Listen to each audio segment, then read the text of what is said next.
And Kobe talking about the booty go. He got smoked by the booty going. Garbage. No, Kawhi want to post up like a center, Mr. I play all 5 positions. That's what I'm saying. They was 5. They hey, don't make me call Hito Turkoglu on LeBron. Hey, call Don't make me call. Don't make me call Hito Turkoglu got. Hey. Why LeBron ran and called Rashad Lewis? Hey, you bust my ass in Orlando. Come down here in Miami. Hey, fat nigga. Don't make me call Courtney Lee, man. That's what I'm talking about. Come to Miami. Call Courtney Lee. That's what I'm talking about. Y'all got LeBron the only one to team up with somebody. Don't make me call Peaches. Don't make no motherfucking sense. I'm finna call Peaches. How many rings the White got? The White got 1 ring because of who? Not LeBron. Because of who? The key of winning the game. Hey, bro, who got the Finals MVP, bro? That's what matters. Jamal McGee. That's what matters. Like the Warriors, but I'm gonna settle it like this right here, bro. I'm gonna settle it like this, right? Kobe got 2 Finals MVPs. Y'all right? older Warriors. He got 5 rings. Let's go one at a time. He was a fucking sidekick for 3 of his rings. LeBron has never been a sidekick. Hey, he was a sidekick. Ever. 2011, but he was never a sidekick. Man, Hey, I Bang. don't know, man. Y'all hear me? Was always the Batman. Think about Everybody this, else bro. was Robin. This is some of the weird. I'm 37 years old. I'm the same as LeBron. This is some of the weirdest shit I've ever experienced in sports. About one athlete, bro. People rather tell you how much they hate one athlete than to talk about the athletes they like. It's this one guy. It's just one guy. It's the weirdest shit. It's the weirdest shit. You spend more time talking about how much you hate LeBron than how much you love Kobe or any other player. But Sal, You Ralph can spend wasn't all talking about day. how You much can he bring up hated all LeBron. this other shit, huh? Ralph was just pointing out. I think he was trying to say he was pointing out some hypocrisy. If he was successful in doing that, that's on y'all to determine. But I don't think he. No, was but trying see, to say. I'm just letting see this happened over here on Lou channel earlier, Lamont. I know where you just dealing with what's going on your channel, but Right. somebody started. Ralph didn't start the conversation, but he wanted to piggyback off something. He came in late on it, and it's like every day. I was in the chat earlier. Shut up, man. Let him talk, bro. I'm the hypocrisy master, bro. Ain't no fucking hypocrisy. Elder Junior. Ang was over there too. Ang was over there too. Ralph jumped in the shit. Didn't know how it started because some dude started it. They didn't like LeBron. He wanted. Lou was talking about Golden State and Memphis. His team playing Golden State. Somebody want to talk about LeBron though, even though they hate him so much, but they want to bring him up. Next nigga, he another fucking hater. Hitman X said South trying to save man. Yeah, right. Goof ass nigga. They love to talk shit, bro. Right. These motherfuckers don't make no sense. You're just talking. How the fuck are you trying to save me from a nigga who don't know what the fuck you talking about? You talking about me? Talking about you, nigga. I know what I'm talking about. I didn't stutter, motherfucker. You tried to say, oh, he teamed up with USA. Bitch, he didn't team up first. Them Boston niggas did. Boston don't need the team up to go to no conference finals to beat somebody who never won the finals. Hey, fuck what you talking about, nigga. They did. He was the Eastern Conference champion. But the Pistons was I don't give a fuck. And they went back. The Pistons was the defending champions, nigga. When you get through bumping your motherfucking gums, Bron beat that ass 25. But they wasn't the defending champions. Yes, they was. They was the defending Eastern Conference champion like LeBron, sir. They lost to the Spurs the next year, sir. They didn't win the chip. They didn't win the chip. They won the 04. LeBron went 07, sir. Okay, know your timeline. Were they champions at the time? That team. No, they wasn't. You said defending champions. It was conference champions. You said defending champions. Billups won no champion. Yeah, thank you, sir. You said defending though, bro. Billups you Melo, right? Champion though. Yeah, but you said defending though. You put defending over champ though. The Eastern Conference is not a championship. No, nigga, you said defending champion. You ain't said defending Eastern Conference champions, bro. Right. Come on, man. Trying to stop smart. You dumbing yourself down. No, you dumb, nigga. They were the fucking. They was one of the East. I ain't gonna get you. Did LeBron win the Eastern Conference championship? Kool-Aid, nigga, come back. Get a cup of Kool-Aid and come back. Did LeBron James win the Eastern Conference championship the year before? We said yes. No, he did not, nigga. What? He did not. He won in 2007. LeBron didn't make the finals until 07, dummy. Correct. Hey, what happened to Bron in 07? In 06, what happened? Who was the defending champions of the East? You fucking the way. This nigga said the defending champions in the East. Well, the defending champions. What the hell? That's not a championship? Hell no, ain't you don't get a trophy. They got a ring. Do you get a ring for that motherfucker? You don't get a conference championship. Do you get a ring on your finger? Do you raise a trophy up? Is it an award for that shit? Nigga, do you get a ring on your finger? Okay, then, so what the fuck are you talking about? Come on, man. Yeah, but bang is universal. That nobody walks around. No, but see, right, that's because you don't do it. Don't mean it's not true. This nigga said defending champion. I said 2 years, like I said. I said I can't leave. Oh, so that the case. Goddamn, when he beat the Pistons, he won the ring. When he beat the Pistons. He won a championship, an Eastern Conference championship. Oh, so that means I can show you the picture. So that means he got like instead of 4 rings, he got like 10 rings. 10 conference championships, bro. Damn, so he a 10-time champ then. He got 10 conference championships. So he a 10-time champ, right? It's 10. He done had 10-time Eastern Conference champion, 10 but not conference champion. banners raised. I'm just saying, shit. He a 10-time champion. Oh my goodness, man! This is It's not a 10-time champion. He's a 10-time Eastern Conference champion. I said he's a conference 10-time conference champ. Do you want to bet? Hey, man. Money, bro. So if he cooked the Pistons, why he lose some fucking money, nigga? Lose some money. Why he ain't cooked the Spurs? What happened? Hey, lose some money, bro. Because the Spurs is a better team. Lose some money, bro. Nigga, Tim Duncan averaged 14. Lose some money. Hold on. If the Spurs was a better team, why did they win? Why did they win? Why did they win? Nigga, the Spurs. Why did they beat the Pistons if they weren't a better team? See how you moving the motherfucking thing? Nah, I ain't say they won the best team. Okay, so what? I don't understand. If you look at 2007 and compare that to the team that I watched it. They left them wide open. No. Compare it. No, you asked the direct question. I'm answering it. You compare those teams. That 2007 team was better than the team that beat the Spurs. Fact. Yeah. By every metric. And LeBron was left wide open. Fact. By every metric. Nigga, fuck you talking about. That's what metric that says he's wide open? The nigga, I watched the games, nigga. He couldn't hit a jump shot. Oh, you watching the game as a metric. He the metric. Right. LeBron hate a lot. That faulty ass. LeBron hate a I got you, bro. Dumb ass shit. You niggas dumb, bro. They can't talk this long about their favorite player. That's the thing, man. That's what I'm saying. They favorite that's what player get me, shitty. bro. They can't never talk this long about their favorite player because it's not enough to say. It's not enough to say. Yo, bro, the dude speaking for MacDuff. The definition of metric is a system or standard of measurement or levels or metric units over a metric system. I don't understand how you watching a fucking game is a form of metric. Let him hey, you know what though?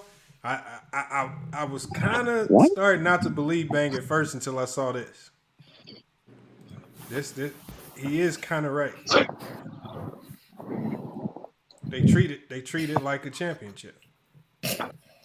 Eastern Conference champions get a trophy. They get the presentation. I mean, they did that in the bubble because nobody ain't watching them. So they do this every year. Pony, bro. I mean, bro, every year. He got 10 of them. Super casuals, they don't know that. He got 10 of them bitches. Niggas super casuals. I mean, he got like nobody no cash. What I'm saying is all facts. Got 14 championships. I'm 10 all facts. Damn. He got 10 conference championships. Damn. In 4 NBA championships with 6 NBA championship losses. Yo, can I ask dude who's talking for MacDuff a question? MacDuff ain't on here. No, I said the dude talking for him. Yo. So here's the thing, bro. Like, because there's for some reason there's thousands of fans like yourself who take the quote unquote eye test over fucking facts. Why is that? So what I said that was cap. No, you literally just said I watched it and that was a metric. I'm like, hey, did you watch the 07 finals, bro? Yes, I did. Tell me what happened. No, you told me there's a metric. I'm like, that's not a metric. That's why I asked you direct question. What happened with your bitch? You described. I understand you avoiding the question. How many trophies you got? I understand you avoiding the question. These niggas. I understand you avoiding the question. Let's reinstate it. They left the nigga wide open. That's a fact. He couldn't hit a jumper. That's a fact. And you said there's a metric for that. I said, what metric? Am I lying? Could he hit a jumper in the finals? Am I lying? No fucking no team left LeBron open. Hey, bro, how am I hating if I'm speaking fact? You're not speaking fact. You said they left him wide open. 49% from the free throw line. How they left him wide open, bro? You are lying if you saying they left LeBron wide open. I'll pull it up. What year y'all talking about? He said 07. The Spurs left him wide open. Highlights from 07. What was this? Show his misses. Show his misses. Hold on. You said they were wide open. I'm sticking to what the fuck you said. Yeah, nigga, show his misses in 07. Now it's missing. Hold on. Which one is it? Was he wide open or was he missing? Nigga, he was wide open on the jump. He was wide open. Nigga. So this nigga dumb, bro. Fuck you talking about? Let him be funny, bro. That's the hate. This nigga's stupid, bro. I ain't hate. What the fuck wrong with these niggas, man? That's the hate for LeBron, bro. Like, how do you? They don't hate LeBron. They just hate how much they actually love LeBron. Oh Lord, shit. That might be it. That's clear. But why? But why? Hey, I nigga, don't understand that shit. Hold on, They hate LeBron, bro. I hope they love their girl like that. Hold on, real talk. Can you name? I can't recall. What's all this cussing about, man? Nah, Bees, I'm trying to get the understanding of this shit. Hold on, just go one at a time so we can hear. Hold on. I'm trying to get understanding of this shit because once again, you say you watched the game. I did. Did you? Hold on. Fuck LeBron. Yeah. What star player or any team in the playoffs get left wide fuck open? Shit, Bron did in 07 on them jump shots. I don't understand this mental disorder y'all niggas got. If you watch that finals, you know what I'm talking about. I did watch the finals, and I'm telling you, there was never people that get left wide open. Nigga shot 35% from the field. Luka Doncic anybody else name a star player in the playoffs that got left wide open all the time? So he wasn't open on them jump shots in the finals. No, was he wide open? No, a star player. When he was shooting jump shots, they ain't leave a nigga wide open. You lying, bro. So they decided not to guard it. There are some players that get left open. Hey, matter of fact, when you wake up tomorrow, nigga, hey, go watch that whole finals. I know some people know the truth. Hey, what's the argument? What's the argument? No, you asked a direct question. Still haven't got answered. I said that's what they do. They run from it. They left the nigga open in 07 when he was shooting jump shots. That's a fact. So he couldn't make one. Okay, now hold on. Let me. Come on, man. I'm gonna read the stats to y'all. Yeah. Come on, bro. Okay, so some people ain't gonna want to hear this. It's sad. Okay, so you do, Keon. It says LeBron James. Funny as hell. Shit, go down and list. In 4 games versus the Spurs, he made 10 of 56 jump shots and only 2 dunks in 4 games. Now, contested shots. Or how many open shots did he have? So open shots where players were not within 2 feet. 22 of those shots were considered open. Yeah. 22 of the 56 jump shots that he took were open, while the rest, that's under half. Shit, that's under half though. That's how many. Hold on. I'm trying to find out what the That's just jump shots. That ain't including nothing else. Hey, man, we talking about 07, bro. No, that's what he was talking about. He was talking about jump shots. Hold on. That's under half, bro. Hold on. What is the point of the argument? Bang, I'm just asking. How did it was an absolute statement that was made that no under half, good players leave people wide open, which was an absolute statement. Those stats that prove that it wasn't. Bees, how LeBron playing 07 finals, man? You tell me what you seen, bro. Now he changing the question. He changing the fucking question. Oh, I thought he played well. You trolling, nigga. Stop. He went from how many open shots? Hold up, South. Let me answer the question. Why I gotta be trolling, bro? Come on, bro. You said he played well in 07 in the finals? Let me ask you a question. Did you expect LeBron James to win that finals? I expect him to get a game. No, nigga, I asked you. Don't shift the hey, that's a lot, nigga. Hey, I was 11, nigga. Bro, I just asked you. Shut the fuck up. Now he gotta tell you how old he is. You ain't asked none of that. Hey, you just old head. Hold up, bro. No, I watched the finals. Bro, LeBron, let Bees talk, y'all. Let him talk. LeBron wasn't gonna win that finals. So if you ask me, the games were close. Yeah. And they had a chance to win, right? So that means they had a chance to win. To me, he had no shot at winning that series. But the games was close, so he had a chance to win the games, right? Come on, B. No, they were close because Cleveland was a really good defensive team. Yeah, and they locked up Tim Duncan, nigga. Bro, are you just said he was 11 and now you want to talk shit? Come on, bro. Hey, B, worry about it. All they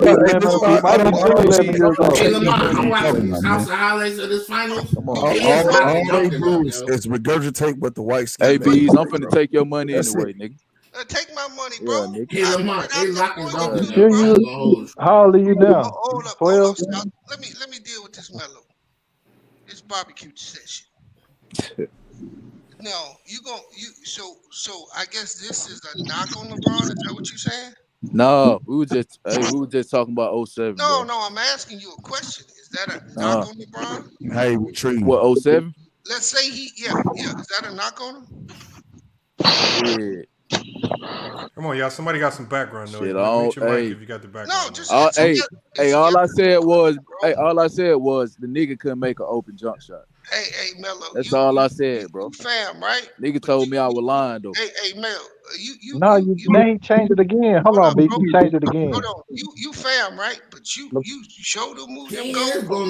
I'm asking you direct questions. I'm asking you direct questions, bro. Yeah. Come on, he changed the shit again. So I ain't been talking about the nigga couldn't make a jump shot in 07. That's not what you said, nigga. That's literally not what you said. They were giving him open jump shots, nigga. That's what I said. He couldn't make none, nigga. That's what I said, bro. Yo, South. It's a mental condition. Matter of fact, nigga, we can talk about the free throw line, nigga. South, it's a mental condition, bro. He couldn't even make it's a mental condition. They can't stay focused. Let me ask you a question. He couldn't even make free throws. Tell me another superstar that got to the finals in the first 4 years with no other great players on their team. They can't. They can't do it, B. No, let him answer the question, bro. He was 11. Don't pick on him.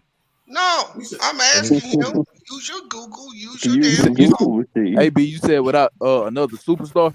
Yeah, with no stars on their team. Tell me another player that got to the finals in the first 4 years without no other stars, all-time great. Allen Iverson.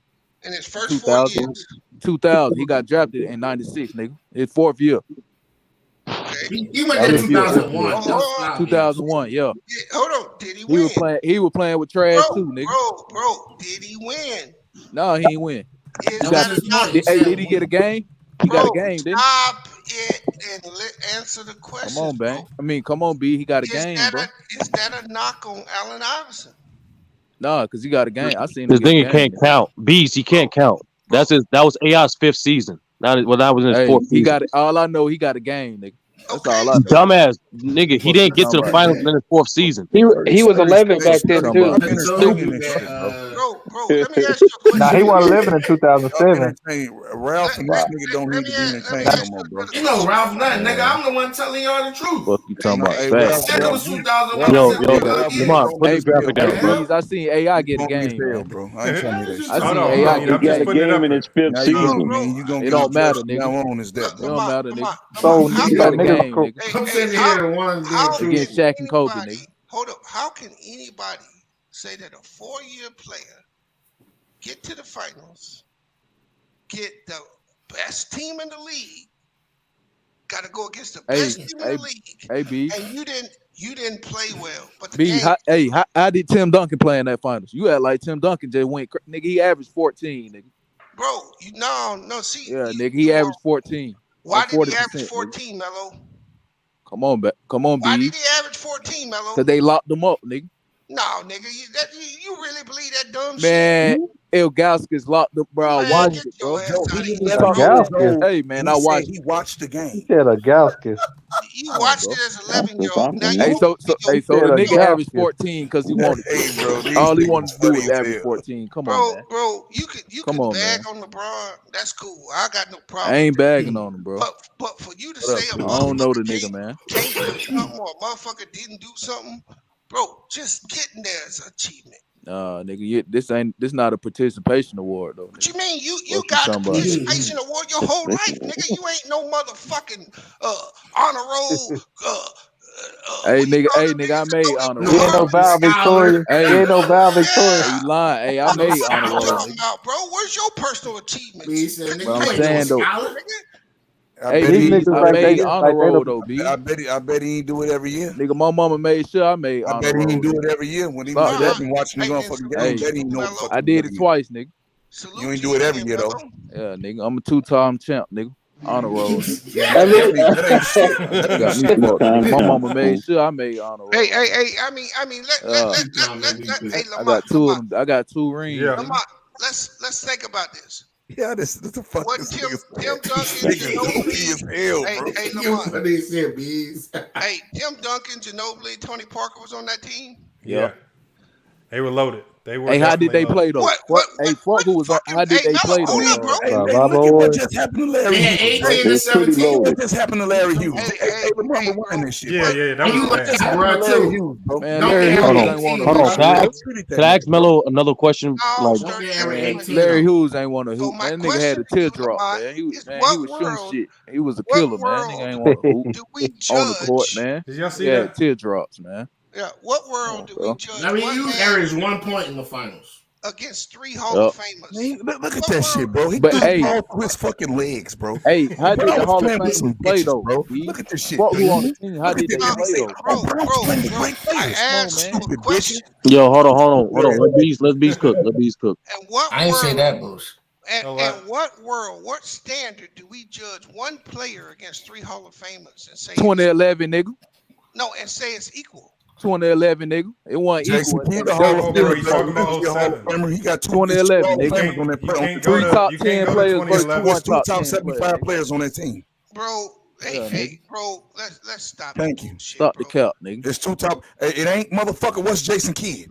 No, nigga, Jason Kidd averaged 6 points, nigga. I don't give a fuck. He's a 11, nigga. 75 player, motherfucker. What you talking about? He went to 2 finals, bang. Don't forget that. He went to 2 finals. If you want to talk facts and say that shit. That he had 3 top 10 players, nigga, in the league in 2011. That nigga He's a LeBron top 75 player, just like Dirk was. Come on, man. So let me ask And you. he had finals 2011. Hold on. One at a time. Nigga, deal with him, nigga. Come on, man. Does that make you feel good to say another man choke? Man, come on, man. No, I'm asking you a question. Whoa. Bro. Hey, yo, you on that freaky that. shit? No, D. bro, Come on, man. you act like the other niggas. You act like the other niggas ain't getting paid, Anything right? he's saying, bro. You acting like the other niggas. These young niggas don't know what the fuck they talking about, bro. Nah, I know it, nigga. I watched it, nigga.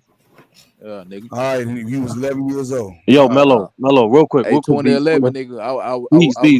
Bees, real quick, before you finish cooking this nigga. No, you go Melo, you said Tim Duncan was averaging what during the finals? Seems like he done too much aging from that 14. point. He was averaging 14. I'm sorry. Seems like he done too much sorry, aging. bro. Once again, my nigga, you're fucking lying. He averaged 18 and 12. In 07? Yes. If you want our first game 1. Hey, game one. Hey, Nigga. what he shot from the field, nigga? 43%, right? No. You want to hear the shit? Game 1. Goalpost moving there. Exactly. Hey, bang, I was saying he averaged 18, but you was And no, Hey, nigga, I'm not even talking about you, bro. Nigga, You just fucking my fault, bro. talking to you, bro. Okay, bro. I'm sorry. But hey, nigga, you acting like that's good. This dude would do more goalpost moving than That's not good, bro. No, 18, you watched the game, right? 14, You said you averaged 14. 45%. That's horrible for a fucking big. No, man, that's Kobe. That Kobe efficiency. But let's Yeah, get back. nigga. Let's stay on topic. Hey, Nigga. Kobe You a said- guard. Duncan was No. a big man. No, you Stop no. it, Let's stay on topic. You said that you said the reason why I was winnable because Tim Duncan I averaged. thought that was Trey Young on the screen. You said Yeah. you watched the fucking fight, but That's a Trey count. Yeah.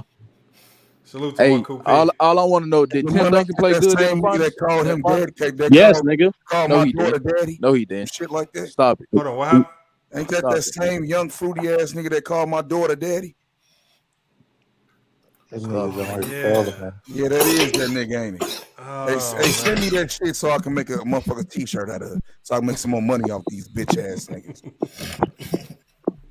I forgot Shit about on. that. Oh man. Why you laughing? Shit crazy, bro. Why you laughing, LeBron? You stupid nigga. Oh And man. trying to hold it in. It's just sad. You got to do this every day. And bang, you remember I said this. And Hey, B, I'd you rather disagree, be you broke disagree than with me. big ass little yelling This show nigga. you, this show you that LeBron bigger than basketball because niggas he stay on their mind 24/7, especially the haters. He He's said like it's like somebody they got a caught lie. LeBron alarm clock in their head. Yeah, LeBron better than That one what- dude's past that since he what was you 10 think, years nigga. old. That's amazing. That's what you think, nigga. Nah, but South, you 100% right, bro. Like Lou earlier today was doing a Warriors fucking topic. His intent was to roast the Warriors for like an hour or two. Fucking 4 Jalen. minutes in, Y'all exactly should see 4 this minutes shit, in, man. I should show y'all this shit. niggas start talking about LeBron, bro. Hey, y'all know Jalen Brunson cost me All right, gay boy. Jalen Brunson cost me. I could have won. How much? $1,400. His dumb ass. All he had to do was get 4 assists. It's not his series, Lamont. It's not his series, man. All he had to do was get 4 assists today. Hey, man. It's not the right matchup for him. Fucking crazy, man. Phoenix do got bodies to throw at him. Cash Money J, you gotta stop saying stuff like that, man. Yeah, that's a bad matchup. People be grinding, putting in work. The Jazz gave the Mavericks a false sense of hope. He a hater, bro. They some haters. They hating on me. People be grinding, man. Don't do that. Hey, look, let them live phony, man. You crack jokes. Hey. Everybody, that's disrespectful. That's no, it's cool. Let it be disrespectful. I'm just glad I'm not no faggot. You know what I'm saying? he calling niggas his daddy and shit. You know what I'm saying? That's some gay shit. You know? These young niggas these days though, bro. Hey man, what you think about Westbrook wearing a dress? Hey, look, that's on that. He another one of them little young niggas. He ordered that shit from Bang website. Yeah, you see that? That's what them young niggas say. Young niggas say goofy gay shit like that. He probably Young Money J said he want the link. He probably a fag too. You know what I'm saying? These niggas gay, bro. I don't think Cash Money J never came up on no. Hey, they be all on another nigga nuts. You know what I'm saying? Get off my nuts, nigga. I ain't talking about you, nigga. Hey man, Lamont said he wore a dress a couple of streams ago. No, I said I would walk down the runway with a kilt on for $1 million. He said a kilt. I'm not doing that. I am. I'm not. What? You act like I got shame in it. If somebody paid me $1 million to walk down the runway and walk back, and I get a meal, shit. I'm gonna let y'all make y'all funny videos and all that. $1 million in cash. Y'all niggas gonna do it. Yeah. Oh yeah. I look. My pride is not that big. Fuck that. I know what $1 million can do. Hey man, hey, these niggas be worried about another nigga so bad. You know they gay, bro. You know they gay. You know what I'm saying? Like you got I don't know you motherfuckers exist till I come to my man channel over here. Cash Money J, I'll drop the link for you. But I promise you they be watching my shit though. They probably done bought some shirts, old bitch ass niggas. That's crazy, bro. Appreciate y'all though. Appreciate the views. Appreciate the merch buying and everything. Like, subscribe, and share. Hold on, Ralph. When did you start going at Bang's talking points like this, man? I didn't know y'all had. No, I just heard hypocrisy tonight. Hey, Ralphie getting nervous when he goes. Still my guy, man. Hey, remember this, Lamont. Hey, Lamont, remember this right here. This nigga funny, bro. When he see titties, I shut him up on my channel, right? You know, he was like, man, I respect you and do this and all that shit. You know what I'm saying? He come back up. Then he like, man, I didn't know Kobe was a snitch. I let him know what he did. He told he was talking to the police and shit on Shaq and shit for no reason, voluntary information, right? So he was like, damn, man, I don't know. Kobe can't be my best player no more, man. Damn. I didn't know that. You know what I'm saying? And then 2 weeks later, I said I was trolling. I was trolling like 2 weeks later, nigga. Not no 2 weeks. I said that. You went and watched some Kobe highlights and got some courage back then. That nigga's still a rat. I left your joint and said I was trolling. He's still a rat. Nigga was drinking, watching Kobe highlights. He's still a rat. That man got his feelings and had some wine and started watching some Kobe. He's still a rat. He ain't no rat. Yeah, I know, man. It's okay. It's okay that you love rats. Straight up. Shit, Bron a rat too though. When he talked to the police. Shit, he talked to the ref. Hey, when did he talk to the police? Did he give voluntary information to the police? That's what I heard. Huh? Did he get conspiracy though? Did he talk to the police? Did he talk to the police? Yeah, co-conspiracy. How the hell you meet a man at the airport who's selling Mitchell and Ness jerseys, and out of nowhere, boom, he got an agency. Something in silence. They got nothing to do with him. That's why Shaq didn't talk to that nigga for years until that sit down. Even after the sit down, he didn't talk to him. Selling Mitchell and Ness jerseys at the airport. And boom, out of nowhere, he got an agency. He was just a real nigga. That's what he did. That nigga's a fucking rat. He's a fucking rat. Wait, Ralph, did you say you just called another man co-conspirator for giving another man a job? The fuck? That's his fucking puppet. Hold on, Ralph. Hold on, Ralph. There was multiple. My nigga. You was on multiple panels saying, "Yeah, we gotta invest in one another. We gotta teach one another. We gotta build each other up." But now, no bullshit. Not no conspiring bullshit. That nigga was drunk. Breaking the federal law, sir. And I'm calling the cops on that. Nigga jerking the Four Loko when he said that. Hey, they feelings, bro. That's that Four Loko shit I be talking about, bro. LeBron hit people mind, all logic go out the window. All logic go out the window. Bro, it's be the feelings, man. I'm telling you. Four Loko, man. This is the weirdest thing about sports. It's not building nobody up. You conspiring and shit. You just said, bro, nigga. You literally just said it. You literally just said it, my nigga. He was telling me things, and then he became a millionaire, nigga. That is a problem. The fuck wrong with this nigga, bro? He using that man as a puppeteer to get niggas on his team. Hold on, what's a puppeteer, Ralph? Nigga, son. Nigga got puppet strings and shit. Mav Carter, go get him. Mav Carter, go get him to be. Oh my god, bro! What's a puppeteer, Ralph?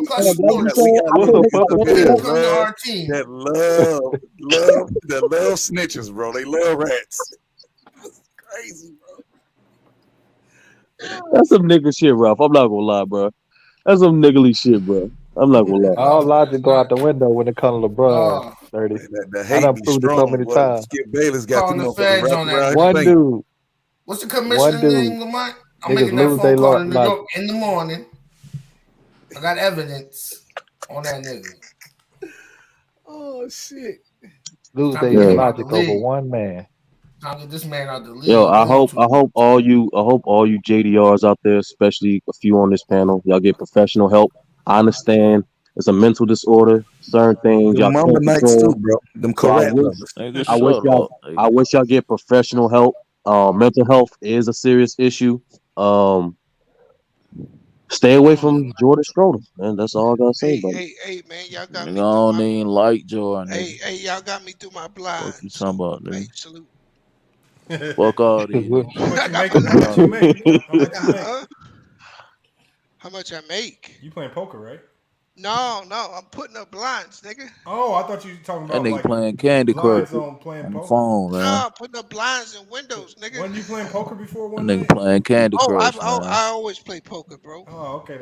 You play it on your phone, B? No, on the computer, but tonight I had to put these motherfucking blinds up. I gotta find a site where I can play Texas Hold'em. Oh, you want to know? You want a site? Yeah. You can't do that on FanDuel? That nigga had plugged in, man. You can't play Texas Hold'em on FanDuel. Oh. You want it in the back check, Lamont? Yeah, put it in the back check. Put it in the back check. I'll give you the link. I'm about to definitely go sign up. I got to get back to Hold'em and Omaha. People sleep on Omaha. Well, you don't know nothing about that. Shit. I'm trying to find this app. Hello? Hey, I got an app that dude's developing right now. He gonna let me test it out. Or we can come on here and play spades. Yeah, you don't do that. Now we really see who know what they doing in spades. You don't want to do that. I know Bang think he know how to play. Right? Because everybody from Chicago think they know how to play. Hey, man. Hey, stop mentioning me, bro. Don't do that, bro. Hey, they take. Hold on, Bang. You play spades though? Hey, man. I don't do nothing no more. Leave me out of everything. You don't play spades? They do No, I'm for real. No, bro. I'm telling you, bro. I don't do nothing. Hey, Lamont. Man, I need to spades players at. I don't do nothing. You know what I'm saying? Motherfuckers on here, you know, these little niggas are sniffing. Hey, the link. They gonna say I bought some motherfuckers some wins and spades and shit. They all on my nuts, you know what I'm saying? Y'all be niggas with bags. Keep a low profile. You know what I'm sorry, that's not you, sir. Hey, the link is in the back chat. They take Discover will get you, if you got a Discover card, you'll be able to. I got one. Hey, man, you don't know where I'm from, you little gay ass faggot. Or crypto, bro. Stop typing my name, nigga. I don't like you like that, fag. They take crypto too. That's it? Discover or crypto? I'll be scared to play. They'll take your credit card if your bank will take it, but you know they gonna put like Wong Hong Chai purchase on your thing, and some of them will deny it. Oh, some kind of shell transaction. But I mainly use crypto, right? Because they cover up the transaction because the government want taxes and shit on that shit, right? So American players technically, depending on where you live, ain't supposed to be on some of them sites. Hey, I'll be scared to play. That'll get you a sports book. That's where I bet, Lamont. I just wanted for the Texas. Oh, you play that shit with Jamie Foxx and shit. Who? What is he talking about? No, Jamie Foxx. Jamie Foxx. Jamie Foxx ain't. No, I'm talking about some of these niggas need the shit slapped out of them, bro. He be on the commercial promoting that shit. Oh, he promote Bet Online. Yeah, they didn't get. I didn't know that. I didn't know that, bro. I've been on that never site. Seen that commercial and shit? No, I've been on that site for like 7-8 years, bro. I'd be scared to play space online. Niggas would be texting niggas what they got in their hand. Nah, we'll play on the panel. That's what I'm saying. We'll play on the panel. I'll put the app on the screen, and everybody who want to play hop in. They hop on the panel. Hey, they gonna be able to see your hand, bro. That's some cheap shit. Nah, I got niggas be texting because the app is designed where it shows one main table because it's designed to allow people to stream online and play. So you have your phone where you see your hand, but on the main screen you'll see the table, and we'll see all the cards that's played. You gonna do if somebody got two phones? They still won't be able to see your hand because when you log in with your account, you're the only one that can see your hand. Even your partner. I can be texting my partner what I got in my other phone. If y'all doing that far just to win a space game, that's why I don't really like playing cards. I used to play spades. Niggas be cheating like hell. Be doing all kind of stuff. Money was on. I wouldn't bet money because that'll get people trying to cheat. Hey, Khalil, did you see? Canelo said if he told Spence at 168, it's on. Man, Spencer knock his ass out. No. Canelo's strong. Canelo's and strong. Hey, that's because he eat that Mexico beef with the steroids in it. Hey, I see your boy Wilder about to come back too, Bang. I don't even want to talk about it, man. Who's he about to fight? We gonna come back and get knocked out again? Butterbean. Man, stop! Hey, it's only one. It's only one motherfucking hunky that they cheat for that let him beat him, bro. Bro, man, I knocked him out. He beat his ass. Man, fuck that big white cheating ass hunky and whoever like it. If it went to points, that nigga Wilder lost to a bad body white nigga, man. I told you he was gonna get his ass whooped all 3 times. And he didn't lose the first one, bro. He lost all of them, bro. All right, you gotta be. I ain't got no time for that shit, bro. And then he put exclamation points on the next two. No, but I think he fighting. Who he fighting? Bang, like Parker and somebody. The winner of that fight. No, he gonna. If Fury dropped the belt, he's the #1 contender for the WBC. So they're gonna put him up against somebody like Parker or Andy Ruiz or somebody like that. Right, but I thought there was a fight. No, it ain't no fight. It ain't no fight set. Yeah, it is, bro. I'm telling you, I seen it. You seen it? I ain't seen it. Let me look.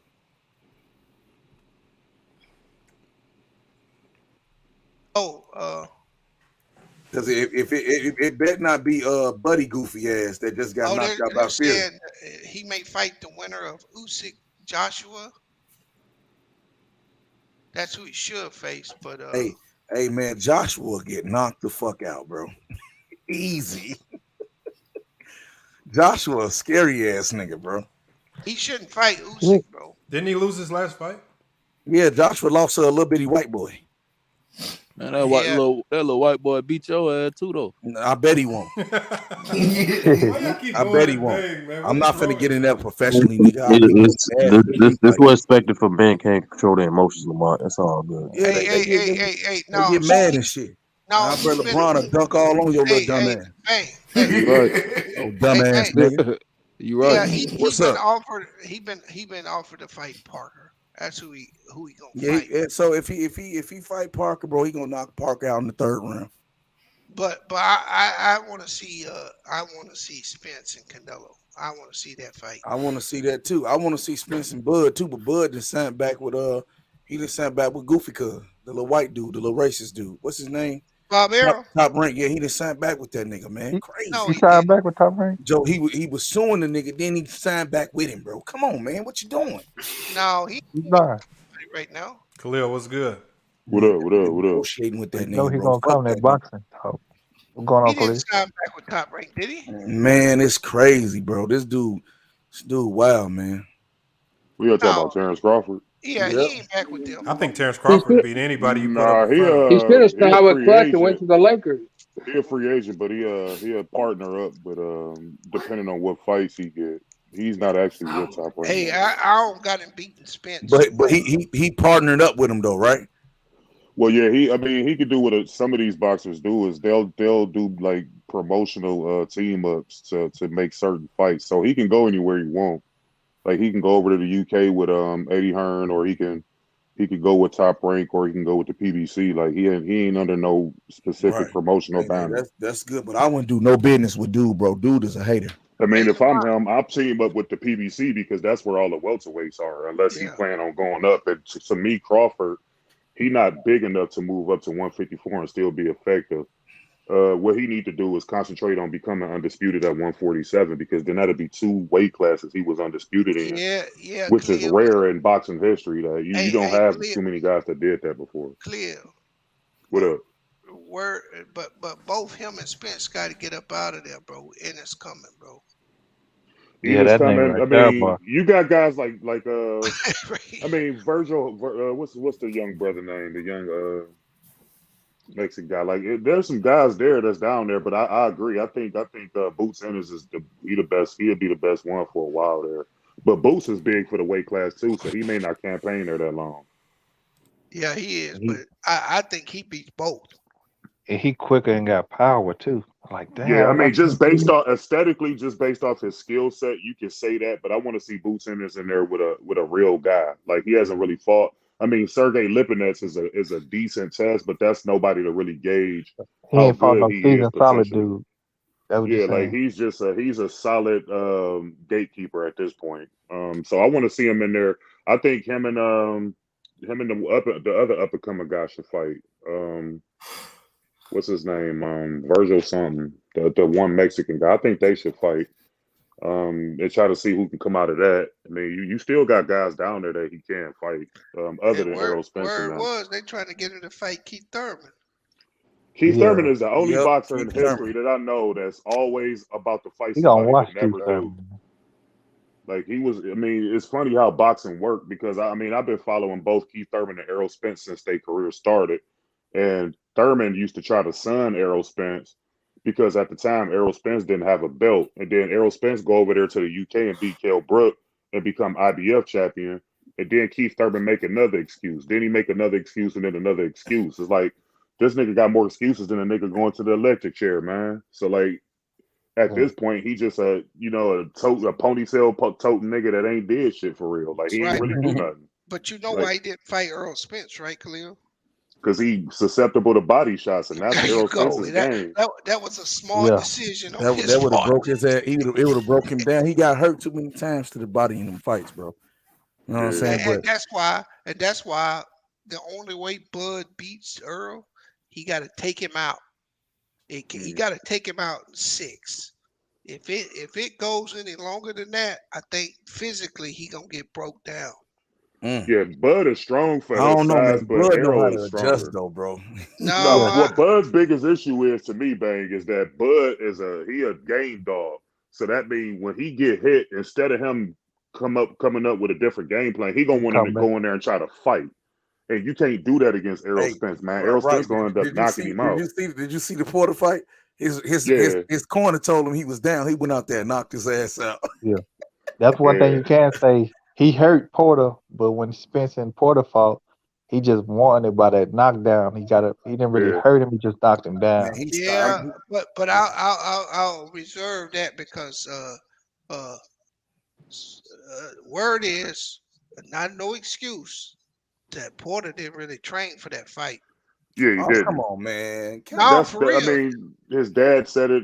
He should have never gotten the ring. Then. Hey, Bang! I said I ain't making no excuse. I'm but telling that you, at the end of that fight, he ain't spoke to his dad. His dad threw the towel in because he said he didn't put the work in. That's why he threw the towel in. He ain't knocked that dude out. I'm not gonna accept that, Bees. You know why? Because I think Crawford is the hardest person to train for. Because you don't really know what he's gonna do. No. Well, you know he's gonna switch southpaw when he loses. So hey, I Sal, mean, go back and watch that fight, bro. Really, honestly, go back. Take Porter the sound. was winning at one point though, bro. Porter was winning that fight, but the he was 7th dogging round, that nigga, bro. South in the 7th round, his whole energy died. 7th, 8th round, his energy died. Porter was more concentrated on building up his podcast, and he also do sideline commentary for the BBC. So like he had a bunch of shit going on at He's once. one of the best pressure boxers though, bro. Yeah. People never gave him his credit, but he was like he'll make any fighter. Even if had he fought Floyd in his prime, Floyd would have struggled like he struggled with Mike Dono or with Luis Castillo. Like he's just one of them guys. Like, and that's how you got to beat pure boxers. You can't sit on the back foot or sit there at distance and try to fight him. You got to go in there and stick your head in that meat grinder, man, and take some punches in order to get your shit off. A lot of these guys don't be willing to do that. Right, South. Yeah. The reason why I pick Earl over Bud, and it's not because I think Bud is not as good as Earl or nothing like that. I think Earl takes Bud advantage of being able to start orthodox and then switch up on you once he's seen you where your weaknesses are. Then he switches to left hand and then do you in. That ain't gonna work on Earl. No, it's not, because Earl is a southpaw himself. But I'm gonna tell Spence was sloppy in that last fight, bro. What? In his very last fight against against Ugas, you could tell he was kind of sloppy. How he was. I'm like, bro, why you going overboard like that, trying to throw them power shots and shit? That one. It took him a minute to get to it, bro. Yeah, bro. I don't know what fight you were watching, bro. Man, after he rocked him and knocked his mouthpiece out, he started doing the right thing. He was beating his body. He was doing what he did, but he closed that fucking eye out, bro. You know, he started throwing more and more. Yeah, but that eye was already closed when that happened, bro. No, it wasn't. Oh, come on now, Bees. Bro, he was physically wearing his body down. He was physically breaking that dude down, and and that's because Ugas stood in front of him. Hold up, what are you doing, bro? You think Crawford about to run? Have you been watching Crawford fight? Man, Crawford don't use the ring no more. Look, he can though. It's in his back. No, he's not going to, bro. We don't know what Crawford gonna do, man. He's not predictable if y'all make him. That's an ego fight, man. Crawford ain't gonna move around. He's gonna stand in the pocket. If you think Crawford about to go in there in the biggest fight of his life and fight different than he fought the last 8 fights, y'all crazy.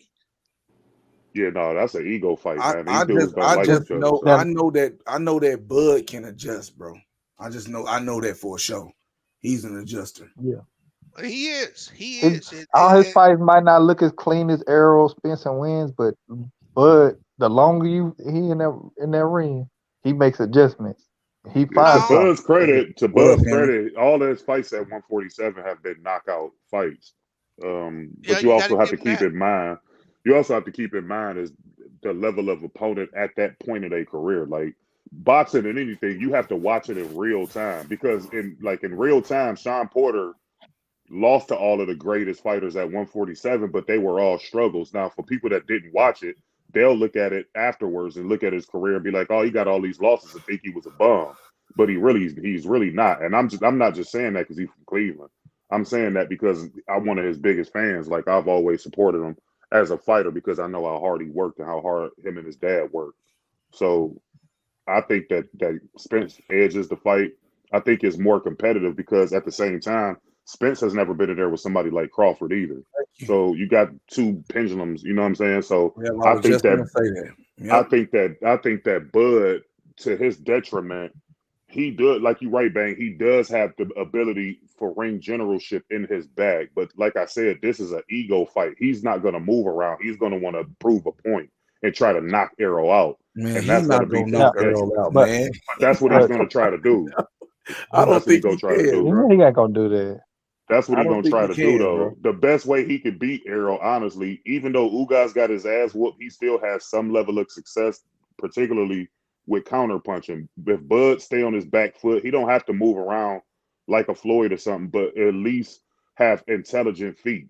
Meaning just slide to the left or slide to the right, depending on what area Errol Spencer's trying to attack. Like those little subtle movements help a lot whenever you fighting guys to the body.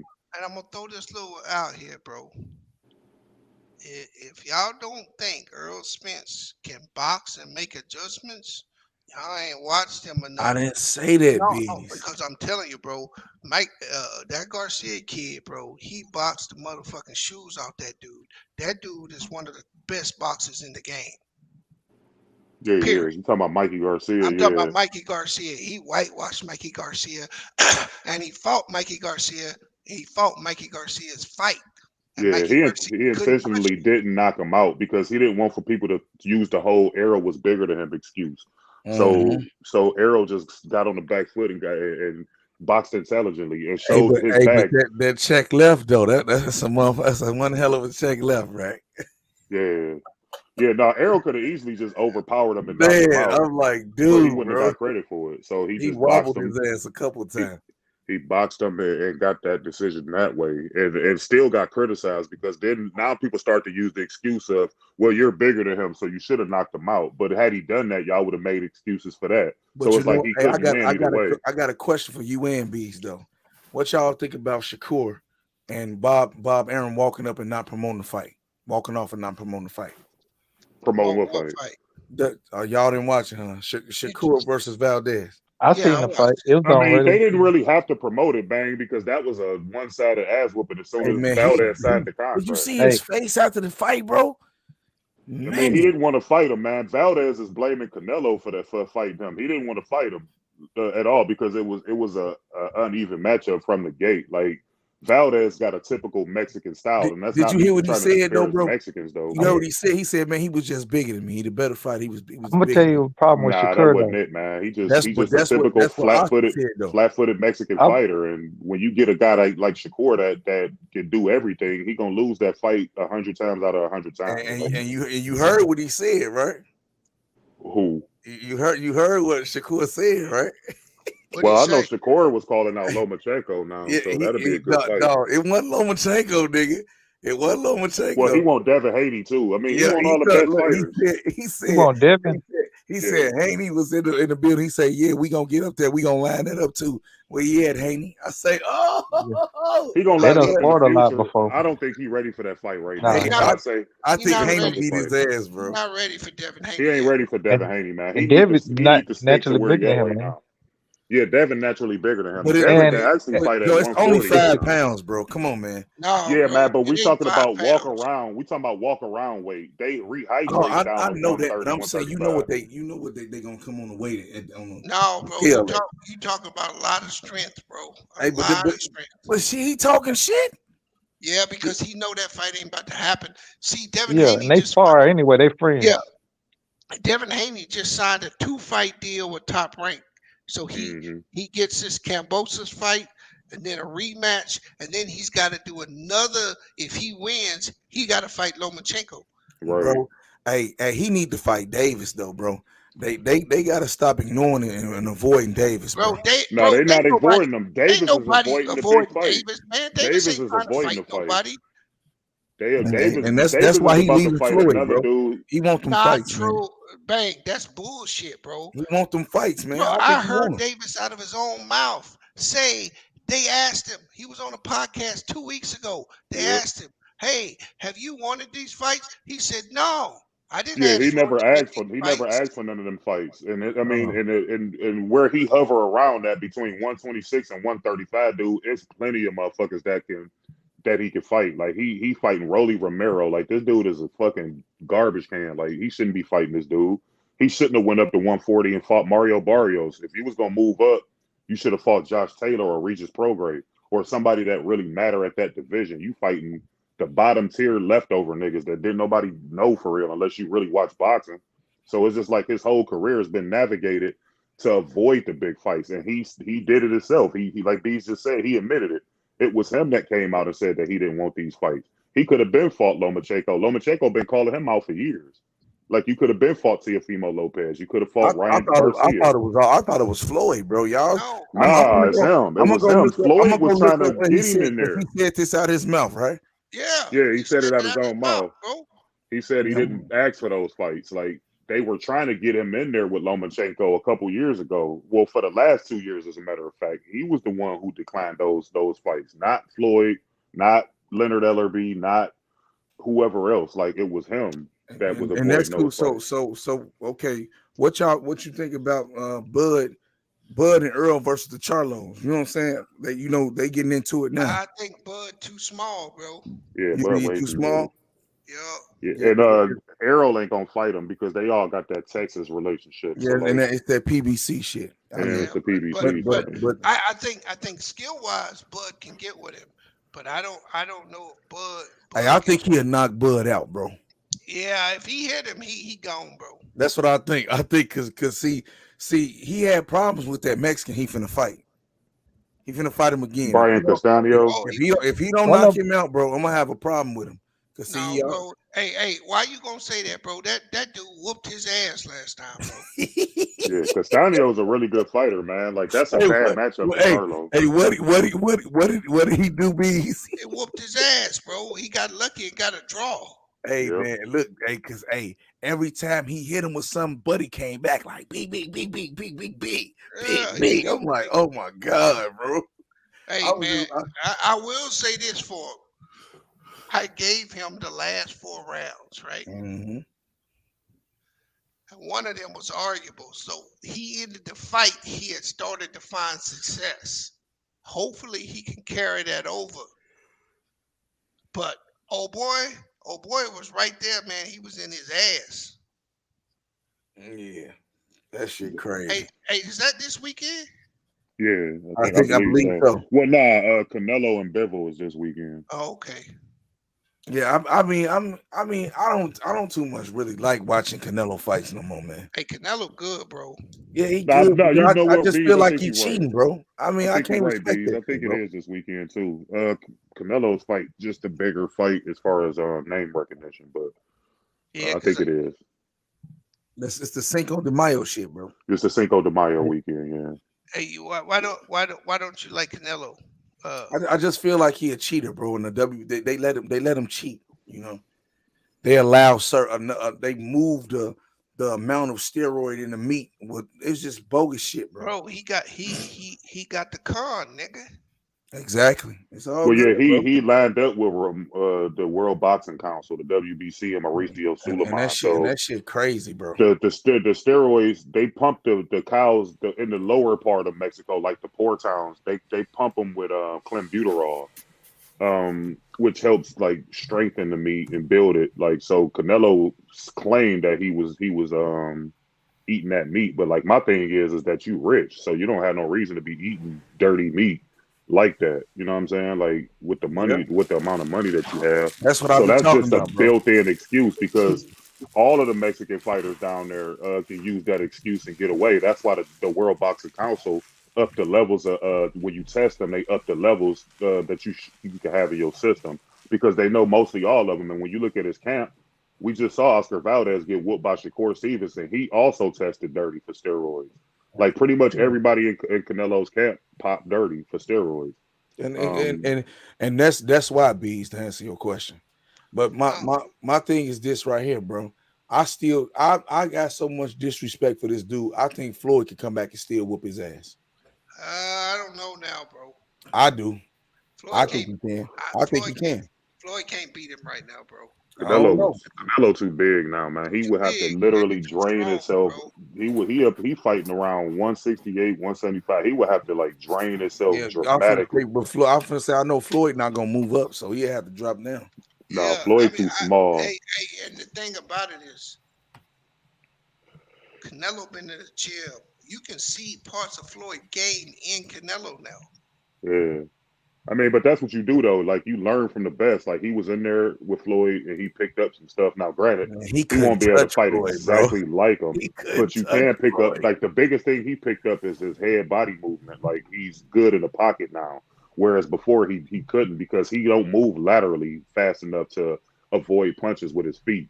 So he developed upper body movement, and he tried to use that Philly shell, but he just wasn't effective. That's not in his bag.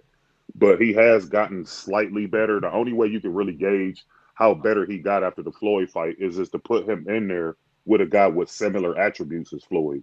You can't have him in there with Bivol this weekend as a flat-footed guy. So that's not really a gauge to see how better he got. Just like with Kovalev and all of the other guys that he's fought. He hasn't fought a style similar to Floyd since. The only guy that he could have fought to prove that he did get better, he avoided him, which is Charlo. Now, I'm not saying Andre Ward would have been the best example of that. And he didn't want no smoke. He didn't want no smoke with Andre. Andre Ward ain't nothing but a bigger version of Floyd, basically. And Canelo just chose to fight Kovalev instead, which was washed at that time. I can't put Ward up there with Floyd, bro. Andre Ward had real skills, man. He wasn't as defensively responsible. He ain't Floyd, man. No, I'm not saying he is. I'm just saying he's as close to Floyd as you get in regards to what boxing is today. So that would have been a perfect person to gauge. And plus, he's more around Canelo's weight than Floyd was. Floyd was a tiny ass dude, man. You got to think Floyd coming up from 135. Yeah. Like Canelo naturally campaigned at 154, but they created a weight class for him. You know what's pissing me the off the most beside the Bud and Spence fight, bro, that ain't happened yet. It's Jamal and the what's the Mexican dude name? Benavidez. Yeah. I want that fight to happen so bad, bro. Jamal's scared to fight him, bro. He's scared to fight him, man. He been, bro. Hey, babe. I know. I want it to happen though. Bang, I'm gonna go ahead and put this out there. Canelo offered Jamal, which one is it? It's Jamal. Jamal to fight, and he turned it down. Did you know that? Yeah, I knew that. That's why you think I didn't say Canelo. He don't want to fight Canelo. Well, it worked both ways because Canelo been avoiding him and Demetrius Andrade for like 6-7 years now. Back when they were all down at 154, Canelo could have been fought these dudes. Instead, he want to fight blew up welterweights, like breaking guys up from 147. I mean, Floyd whooped his ass. That Golovkin, whatever the fuck that damn dude. Gennady Golovkin. Yeah, I mean, that's an easy fight for Canelo because he already done fought him twice. So he'll take that fight every time because there is no real risk behind that. But it's a risk fighting Benavidez. It's a risk fighting Charlo. It's a risk fighting Andrade. I don't know if Charlo can get him. Like, you know what I mean? I don't know if he can get him. Well, Canelo seemed to think so because he ain't fought him yet. That's a real question. It's a real question to me though. And that the Mexican dude that I want him to fight. I mean, I'm tired of the talk, bro. Y'all arguing at the fights and shit, man. No, bro. Benavidez been calling that nigga out for 2 years, bro. And that's what I'm saying. He need to go ahead and fight him, bro. That's why I say I'm upset that fight ain't happening. He ain't gonna fight him. This boxing is about timing. You could tell Canelo is timing everything. So after he get done with this Bivol fight, he may fight Triple G again. And depending on how Charlo and Benavidez look, Canelo really want them to fight each other. So then he could more than likely take the loser of that fight, and then he'll take the winner. Like Canelo is real strategic in how he moves. And a lot of his fan base try to say that he's doing the Floyd Mayweather. But Floyd Mayweather typically fight guys after they had their best performances. He don't fight the loser of fights. Canelo be fighting the loser of fights and still get the same amount of credit and paydays as Floyd would get. And that show you the double standard that's in that sport. The Mexicans is probably the best fan base in boxing. So he has that built-in fan base. I think so anybody he fight, they gonna applaud and give him credit for it. Don't matter who it is. As long as he get a guaranteed win, that's all those fans care about. And you know what pissed me off? His English still broke, man. Hey, I think Floyd is coming back for one fight. No, he finna do another one of them exhibitions. No, bro. I'm telling you, he coming back for a real fight. Who he gonna fight though? I'm telling you right now. He'll probably fight Keith Thurman. You know he gonna beat up on, and I hate to say it, it's gonna be my man Broner, bro. No, bro. You know he gonna fight. He gonna fight Oscar De La Hoya in a real fight. You watch. Man, he need to leave that shit alone, Hey, man. who If he gonna gonna watch come that back, shit, bro? He gonna fight Ice Cube. He gonna fight some goofy motherfucker. No, bro, I ain't talking about the exhibition. I'm saying he gonna have a sanctioned fight. Him and De La Hoya. It's gonna be Mayweather De La Hoya 2 sanctioned fight. That's gonna be a real fight. Watch what I tell you. it'll be real in regards to being sanctioned. But De La Hoya is a cokehead who out of shape. Like I don't think he should fight him. Hey, Cleo. Word is they was gonna do it a year and a half ago, but then Oscar got sick and had to go to the hospital. Quote unquote. Yeah.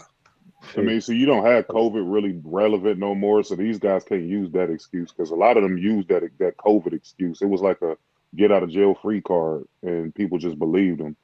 Even promoters was using it, like Bob Arum. That's why he ain't take his ass over there and watch Joshua get smoked by Usyk, because he already knew. Like, I mean, at the end of the day, man, people know these dudes be knowing who they can beat and who they can't beat. Yeah, and that's the dude, the Canelo. And when he get this light heavyweight, he better not think about fighting Usyk. Nah, hell no. Usyk a heavyweight. Usyk a heavyweight anyway. Canelo will be lined up to fight better BF. But Usyk is light enough to where he could come back down to light heavy. Mm-hmm. You know, that'd be a terrible fight for Canelo. Canelo would never do that. He would never do that. Dumb shit like that. Canelo would never. He'd drop them belts again before he do that shit. He'd vacate those titles. He would never fight Usyk. Like Canelo, like I said, man, he real strategic, man. He's good. He's a great fighter, but he know who he can beat and who he can't beat. And people would look at Bivol and look at his highlight reel. If you never saw him fight, you would be like, damn, this a dangerous motherfucker. Now, granted, Bivol can fight. He does have some level of skill, but he's susceptible to body shots, just like most of those European fighters are. They're not inside fighters. So Canelo can get on the inside and potentially knock this dude out. And this will be one of his better wins on his resume, considering all the guys he's fought lately, like the Callum Smiths and all these bums that he's been fighting. Like, he's just fighting all European bums. He going on a Euro quest. He ain't fighting none of the best American fighters or Mexican fighters. He's fighting all Eastern European fighters. He making that money right now, bro. Yeah, that's what this all allude back to what I just said. His fan base gonna allow him to fight these fights because they don't care. As long as Canelo piling up victories, that's all they care about. They don't care about the names on his resume. Like, Bivol is the best fighter he's fought since Triple G probably, because everything in between has been just all tomato can fights. But he winning, so that's all they want to see, and they paying him like he fighting upper echelon guys. That's why him and the what's the name got into it, because they wanted to see him fight Charlo and Benavidez and all these different fights. But he chose to not fight these people and choose to fight Liam Smith and all these motherfuckers that don't nobody know. Like, and he piled up meaningless fight victories and patting his resume, all in the effort to make hundreds of millions of dollars. And they paying him like he fighting upper echelon guys, and he really not. They don't do that shit for black fighters. You got to fight the top of the line dudes in order to make big purses. They ain't gonna allow you to fight Liam Smith and make $30 million as a black fighter. That just would never happen. Never happened, bro. So Canelo cool, but he can be beat. He just ain't in there with the dudes that can really push him to that limit and really see how good he is, because it's all strategic.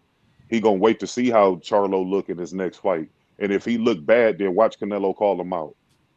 Or Benavidez, if he look kind of okay or regular in his next fight, watch Canelo call him out.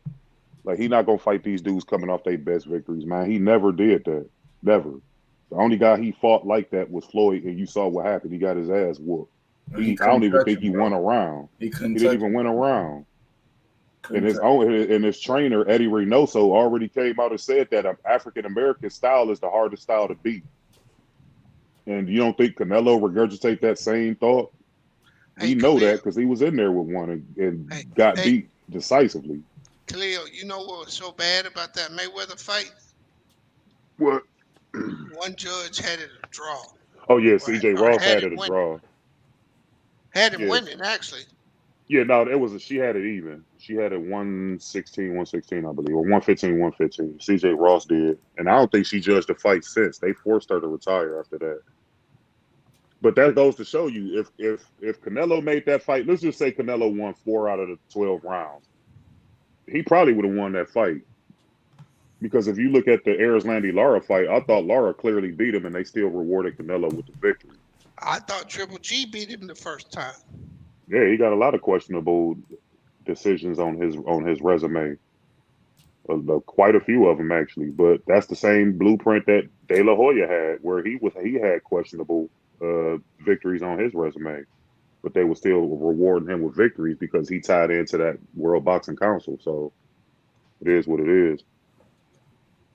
Damn, everybody done left, man. Motherfuckers don't like boxing, I see. You gotta be a certain type of guy to like boxing, bro. I'm gonna clip this and put this late. On the Spotify. I gotta clip this boxing talk and put it on the Spotify. Yeah, that's my sport, man. You watch boxing, Lamont? I do, but I'm an extreme casual. I only know the big names.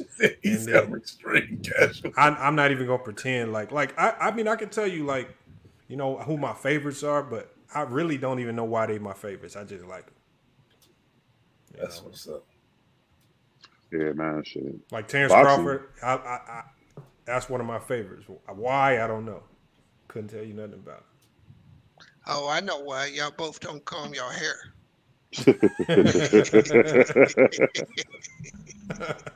Nah, but he a good fighter to fight. He my favorite fighter right now. I mean, I like Devin Haney. I like Deontay Wilder. Like, I mean, it's certain fighters that I do follow.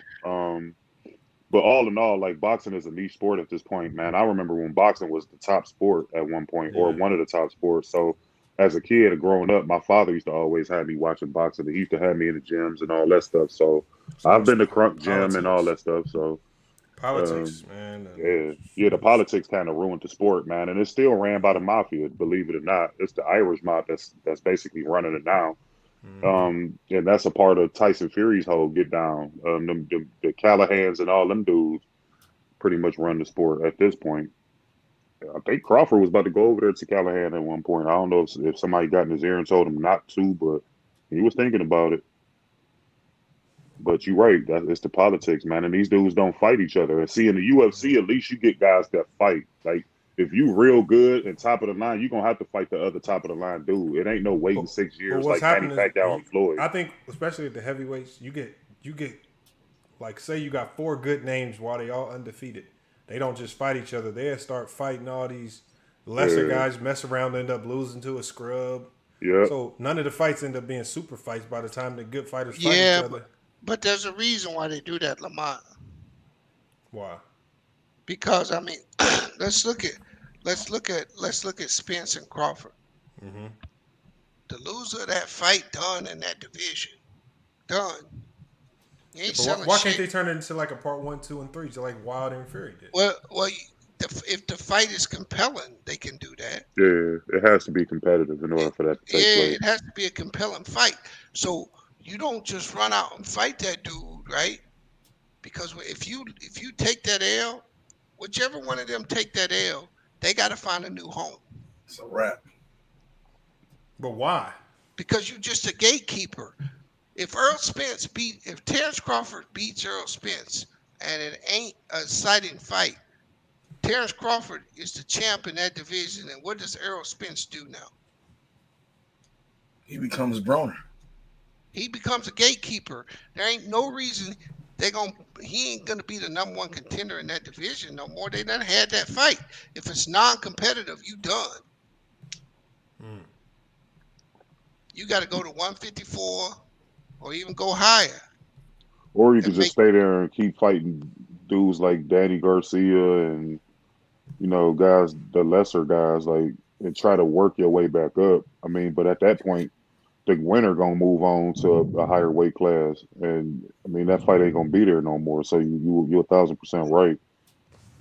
But that's boxing though, especially in this era. This is the Floyd Mayweather effect, is what I like to call it, because people look at undefeated as the end all be all. Like if you lose, then your career is pretty much over. In the way people think in this era. But I mean, if you was to comprise a top 10 list of the best fighters in history, all of them gonna have losses on their record. Yeah. Every single one of them. multiple losses. I think you're 100% correct. But what I think happened is the pay-per-view thing made it that way. Yeah, it did. You did. You know what I'm saying?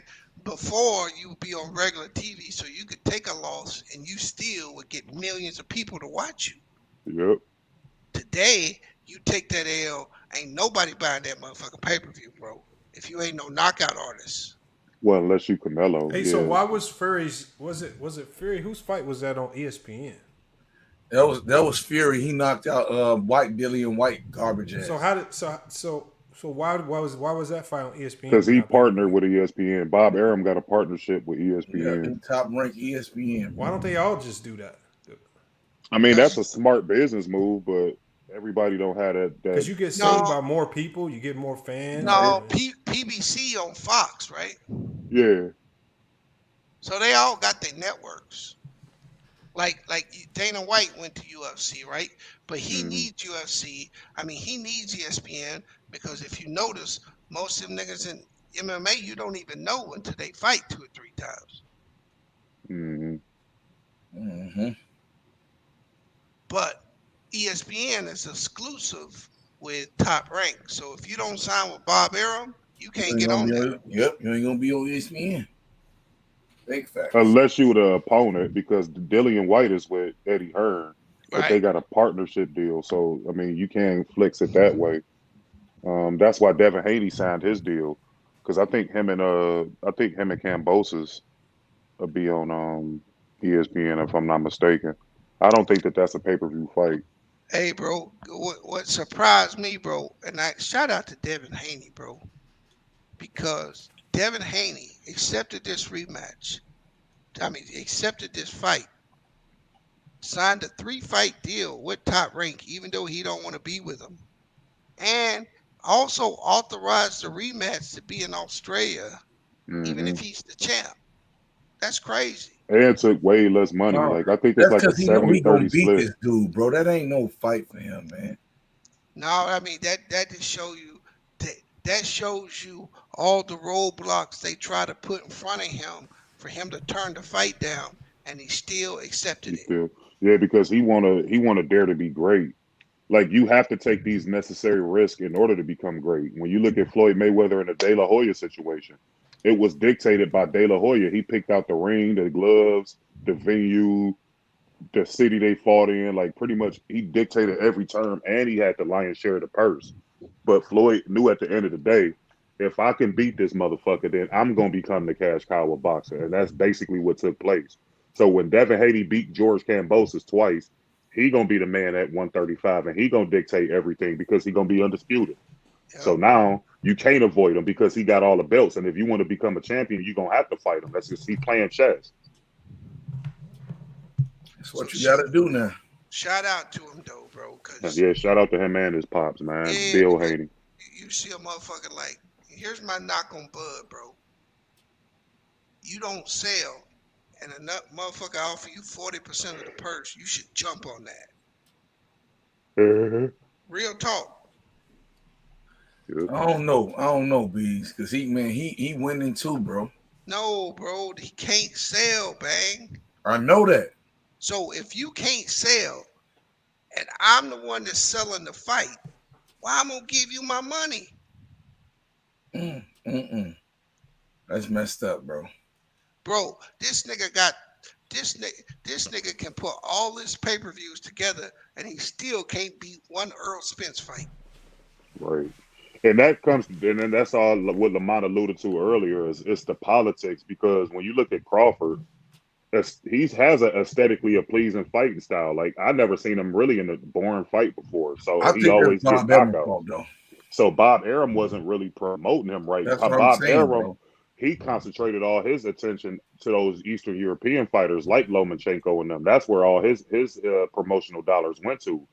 And these guys ain't household names still. People don't know, unless you watch boxing, you don't know who the fuck Vasily Lomachenko is. I ain't gonna lie, I don't watch boxing. I have no idea who the hell that is. Yeah, exactly. So that's what I'm saying. Like, but that's where all the promotional dollars was going to, like putting this dude on ESPN ads and putting them on ESPN and concentrating all those dollars over to the wrong guys. And that's essentially what happens is that he loses and then he becomes irrelevant, essentially. Like, people don't talk about Lomachenko no more after he lost to Teofimo Lopez. They don't even talk about Lopez no more. Right. So it's just like these guys don't know what the fuck they doing. Hey, Bang, so I asked you, you got 3 fights, right? Mm-hmm. And your 3 fights total 950,000. Like you got more pay-per-view buys than Canelo last time, right? Yep. And he got 3 fights and he total 180,000. Why I'm gonna split the money 50-50 with you? But you know this, but you know this.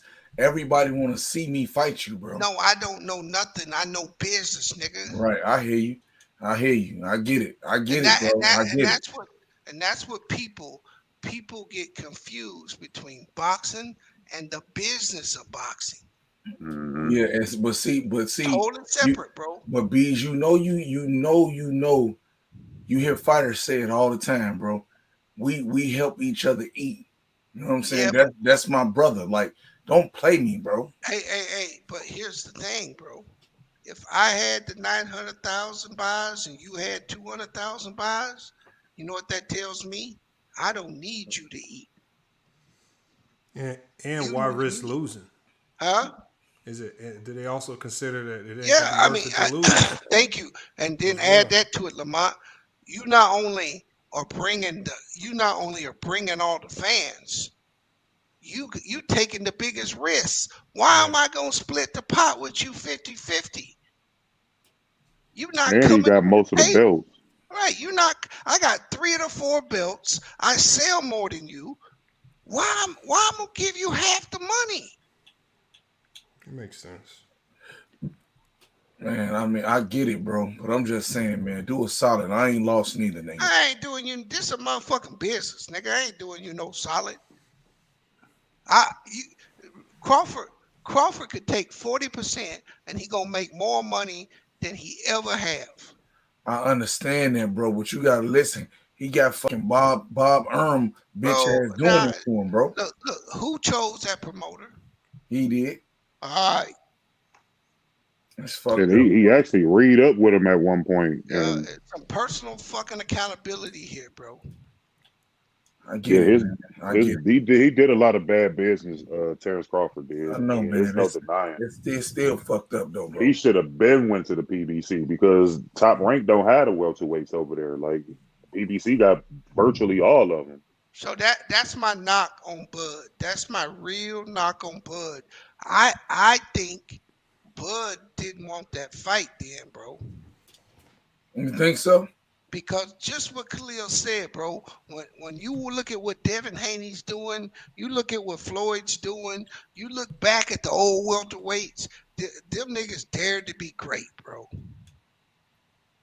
Yeah, you got to take those necessary risks, man. What did Floyd get? De La Hoya, he got 20% of the purse. 20% of the purse. He got 20% of the purse, bro. That's because he knew he could win, bro. What you mean?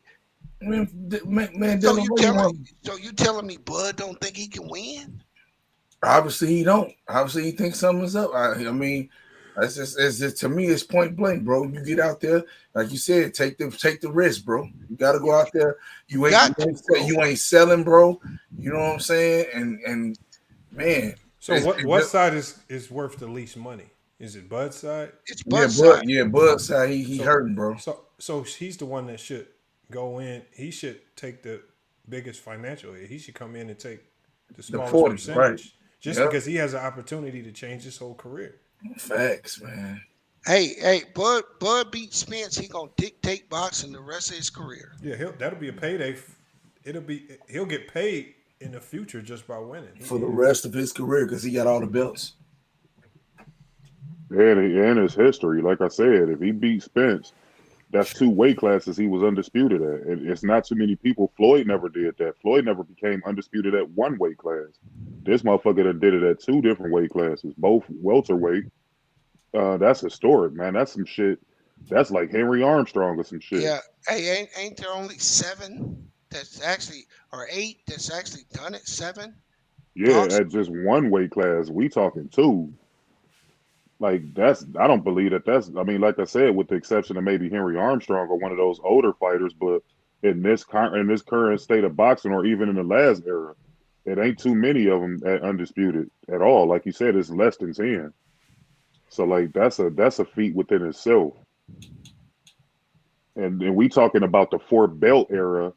You got what Crawford did it, Canelo Alvarez, and Alexander Usyk at 175. I think those are the only 3 guys in the modern era that's done it in the 4-belt era. Isn't Castano and Charlo doing that? That'd be for undisputed, yeah. So Charlo would be the 9th person or the 8th person that have done it in the 4-belt. Well, he'll be the 4th person to do it in the 4-belt era. Like Bernard Hopkins was undisputed, but you didn't have 4 belts. Like he was, and what's his name? Super Zab Judah was undisputed at 140, but you didn't have 4 belts. And of course, Mike Tyson was undisputed at heavyweight. So I mean, there's been a list of guys who's done it, but only 4 in this era. If whoever wins, Castano or Charlo, one of those 2 guys would become the 4th guy. And if Errol and them fight, they'd become the 5th guy. However, you know what I mean, whichever fight happens first. But we need that fight, man. The waiting is over. Yeah, hey, go bro, ahead, B. this Sugar Ray versus Hagler. You think so? That's what this is. This gonna be a war. This gonna be one of the best fights in boxing. Be that good, bro. No, this gonna be a lot great. of pressure, bro. This gonna be a great fight. This gonna be one of them ones, and everybody know that. That's why they want to see this shit. I just hope you're right, man. No, this gonna be one of them ones, Bang. I'm telling you, this gonna be one of them ones you want to record and have saved up in your file somewhere, because these motherfuckers that's gonna be a war. And you know why? You know how Spence told you it's this big, Bang? Because that nigga was in the gym 2 days right after the fight. Yeah, and he know he's gonna fight him, bro. He said, "I don't want nobody but him. I want to collect all the belts," and I did what I said I was gonna do. But I'm telling you, Spence think he gonna walk through him, bro. That's why he's trying to set this Canelo shit up. Man, Spence gonna have a good wake up call, bro. For whatever reason, Spence thinks he's gonna walk through Bud. I'm gonna tell you why. Because he survived that car crash, bro. And he think, man, if I'm meant to be here, I'm meant to do this shit. Hey, bro, that's the only nigga that put it on Mayweather when they got in them dog days. Mm-hmm. I mean, he ain't beat him or nothing, but he touched him up a little bit. I'm gonna say he lumped his ass up. Say that was a younger Spence. That was a younger Spence. That wasn't the seasoned Spence. Now, yeah, hey, I seen a nigga online, Khalil. He was calling Spence the eye catcher.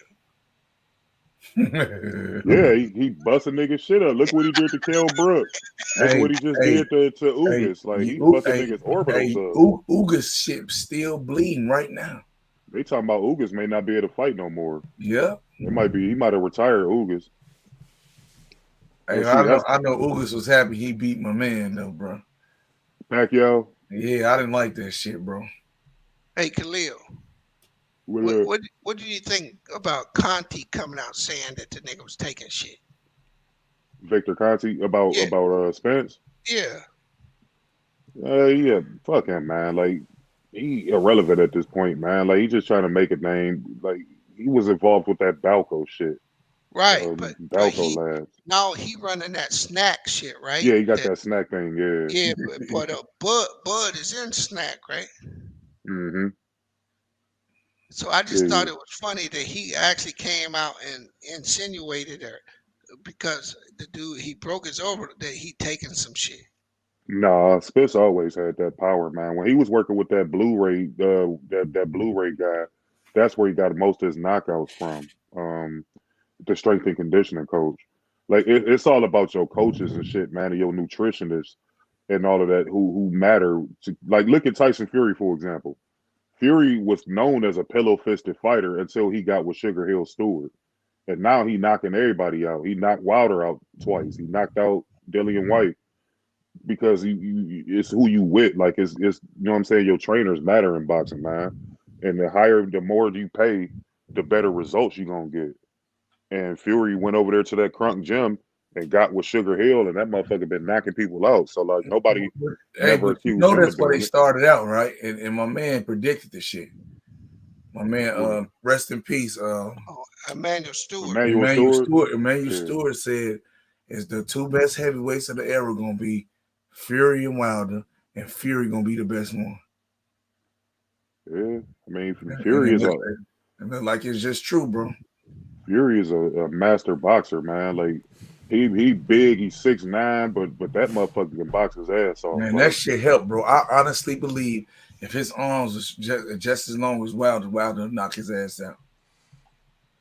They're about the same as far as arm length. No, because Wilder he don't fight nobody bigger than him, bro. He just don't. He hasn't. He bags straight up in a straight line, bro. You can't do that, man. Yeah, God, I mean, like, Wilder. What are they teaching you, bro? His power, like his power, it's kind of like he kind of remind me of like a basketball player that can jump out the gym but never really honed they fundamental skills. So when that athleticism kind of die, then you left with an average basketball player. It's similar with Wilder, and I mean, no pun intended, because he used to play basketball, but he relies solely on his power, man. This dude got. But they let him do it for so long. That's how he was taught, but bro. I mean, he an unorthodox fighter. So like, I mean, you got to keep in mind also, he came into boxing kind of late. Like he was like 18, 19 years old. Like that's late in boxing, considering you got guys like Floyd who've been boxing out the womb. So like, it's all about muscle memory.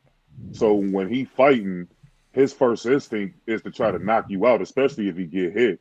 And he go knock you out by any means necessary. Like you look at Dillian White fight this last fight he had with Tyson Fury, bro. He couldn't even get up on him, bro. Right, but look at the wars that Wilder put him through, and Wilder is nowhere near as technical as a Dillian White is when it comes to just pure boxing. Man, Dillian White, he got exposed, bro. Well, he's older now. He's been knocked out a few times by. He got knocked out by Anthony Joshua. He got knocked out by Povetkin. So he's not the same fighter either. But it just go to show you that God-given power that Wilder has, man. Like this dude, top 3 hardest hitting boxers probably in history. I would give it to either, I don't know, Ernie Shavers or maybe like a Jillian. You said it right. I would Ernie say either Shavers. like. I mean, Shavers was up there, and I would say the Hawk. I would say what's his name? Jackson. Julian Jackson was probably the hardest hitting fighter in boxing history, man. Like that motherfucker had insane power. And then I say Wilder is up there too, man. Like that was his equalizer for his whole career. Like he didn't have to really box and all that type of shit because he was getting the knockouts. So I mean, you face a guy like Fury who gonna withstand that power and show you, you know what I'm saying, there's levels to boxing, man. You just don't rely on power. I think it was because he was bigger, bro. You know what I'm saying? I think he's a much bigger man than a lot of them fighters, bro. But that first one he gave it to him in that first fight, bro, he was knocked out. I don't give a fuck what nobody say, bro. They took that from Wilder, bro. Hey, you know what I think it was, bro? I think we underestimate Fury's will to win. That too. I didn't know that Bees until the third fight actually. I didn't realize that dude is a dog himself. Like Fury is a dog. And for me, bro, why? Like for the life of me, why would you put on that much muscle, bro? What are you thinking? The fuck are you thinking about, man? Well, bro. Your best fight was when you were lighter, bro. Why would you fucking do that? You gotta understand something, though, bro. It looks that way to us, right? But that nigga was in that ring with him, bro. That's a big ass dude, man. Yeah. You gotta try to get that motherfucker up off you, bro. And you got to be able to control him so you can control the distance. That's why he can't beat Fury. He can't control the distance. Bang, you're a Wilder guy, right? Yeah, man. Well, that by the third time, the third fight when it came around, we're just like all of us. I believe we all were just hoping Wilder didn't get knocked out. He just made it a good fight. I think everybody knew deep down Fury was gonna win. Not me though. I ain't No, gonna. I legit thought Wilder was gonna knock his ass the fuck out. I was saying that shit on everybody's podcast because he was getting too. He was from my opinion, he got thoroughly outboxed in the first fight. But he won the first fight. Yeah, but the knockout. Like so, let's say you take the knockdown out of it, right? He would have lost on the scorecard. Bad. Definitely. So that's what I mean. He's getting outboxed. I mean, outside of the we knew that punches. though. We like everybody knows that though. Wilder always get outboxed, but he end up winning the fight. And don't it get harder and harder to knock somebody out the more times you fight him? Yep. It becomes less and less likely to knock him out the more times you fight him. And every fight was going to be advantage Fury to me because it became more about boxing, especially when you get familiar with somebody so well. Hey, but you see the problem, the reason I wouldn't mind Wilder retiring, bro, is because that rabbit punch behind the ear, he's punch drunk now. It don't matter who hit him right there. Yep. That's gonna be there. He immediately gets punch drunk. He got punch drunk. It's over with now. Okay, whoever hits him in that spot, bro, got him. He's done now to me. Okay, because Fury developed a game plan.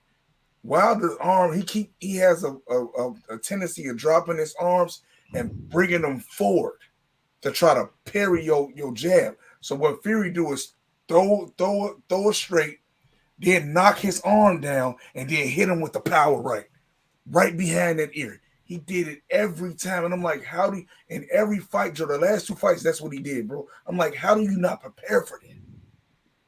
Like, man, that power, man. He didn't have a discipline in the gym, and you can't teach an old dog new tricks. So he wasn't gonna be able to learn all that in 1 or 2 training camps. That's some shit you got to learn throughout your career in order to, you know what I mean, to put that in your muscle memory. So, I mean, like I said, for him to start as late as he did in boxing and to get to where he got is a feat within itself, man. Like, he gonna always be celebrated in my book for that because I know how hard that sport is. And for him to become a champion and to have that many knockouts, this motherfucker literally dropped everything he touched. Bro.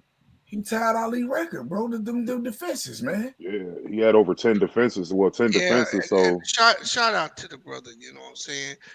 The other thing, when I was saying we underestimated his heart, what I meant by that, Khalil, is that this motherfucker went to Sugar. He went to what's that gym called? Crunk Gym. Hey, he went to Crunk Gym and lived up in that motherfucker. Yeah. And that's not an easy spot to be at. Right, and that's where I thought we misjudged it a little bit, right? He had a little more in him than what we thought. Yeah, he did. Because, I mean, to be fair, we never saw him push to the brink like that. I mean, you look at his fights, he only got 2 title defenses, and he don't have the best resume. I mean, the biggest name on his resume is Klitschko, and Klitschko was past his prime at that point. So, like, we never saw Fury push to this limit, and Wilder got the best out of him. This was the best version of Fury we ever saw.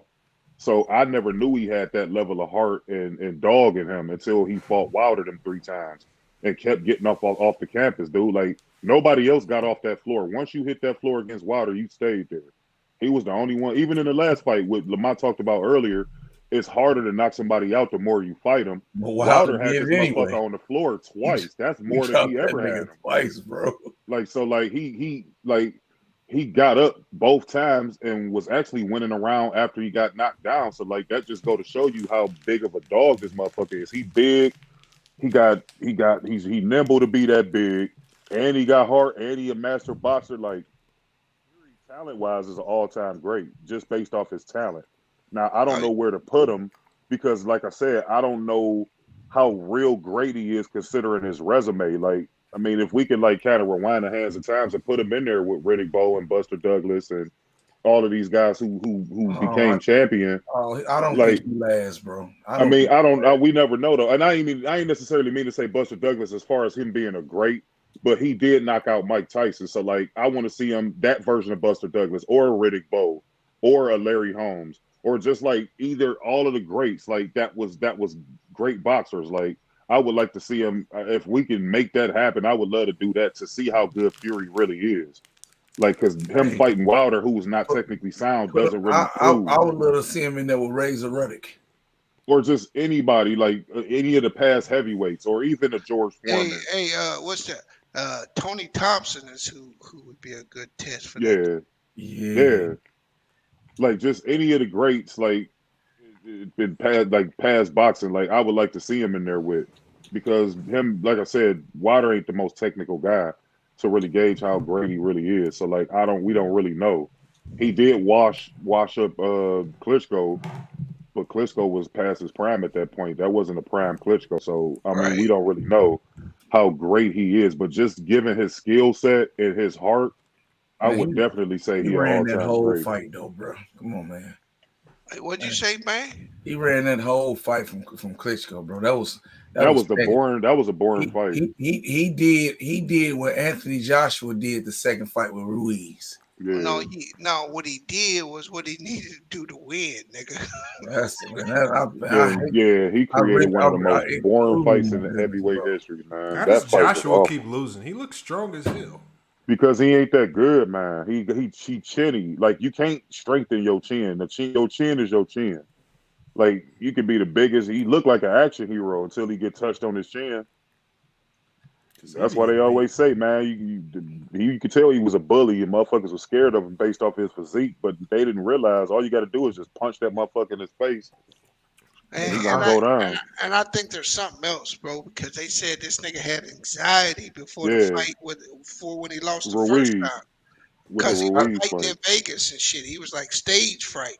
Yeah, it was his first fight in America. I think somebody hit that nigga, bro. I honestly think that it happened, bro. Because his dad was knocked out in sparring. His dad wanted him to quit didn't want him to fight the fight, postpone the fight. And I think he might have been punch drunk, bro. You never know.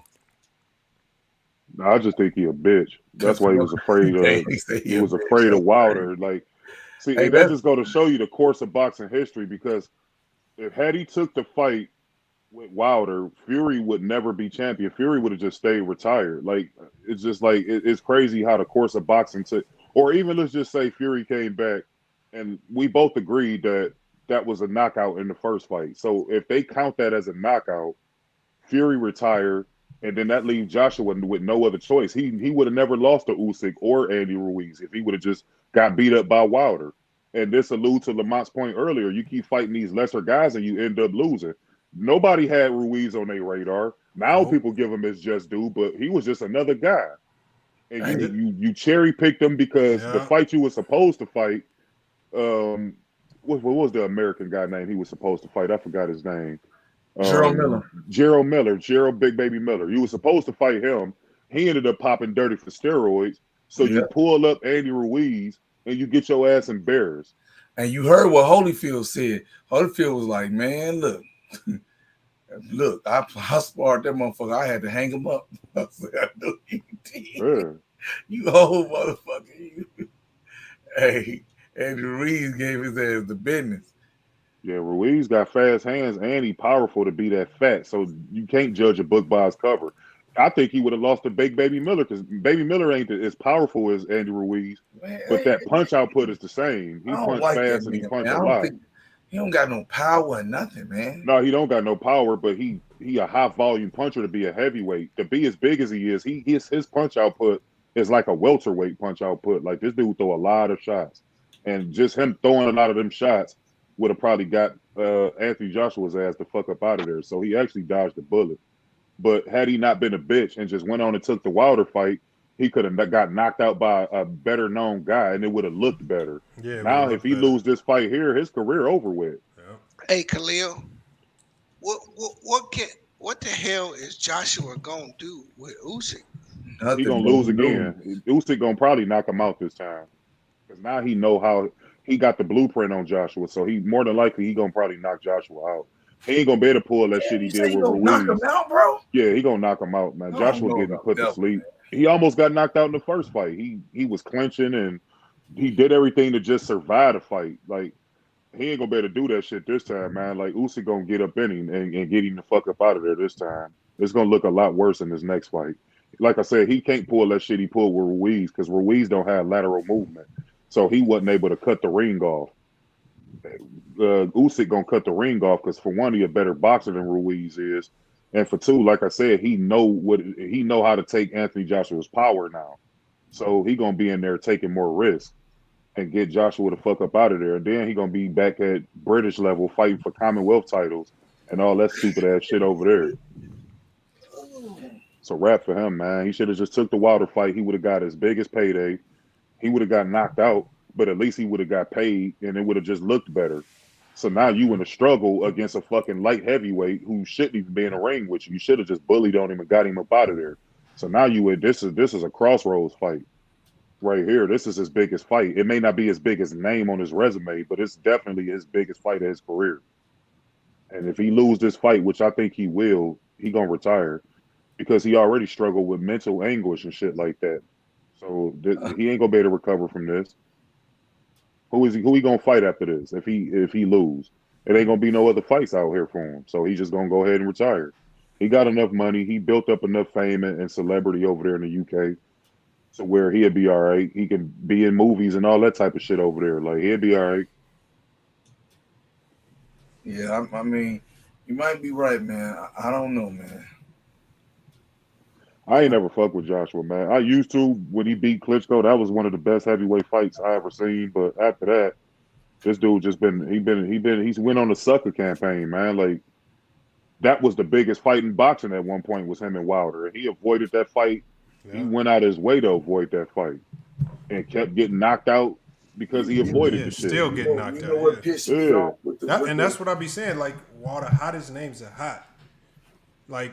I honestly don't care how good they actually are. Like the as a casual, I'm thinking, okay, these are the nicest. Even if they finesse their way to the top, let's see the fights happen, and maybe we can get a part 1, 2, and 3, something to keep me coming back. Because I watched all the Fury Wilder fights, right?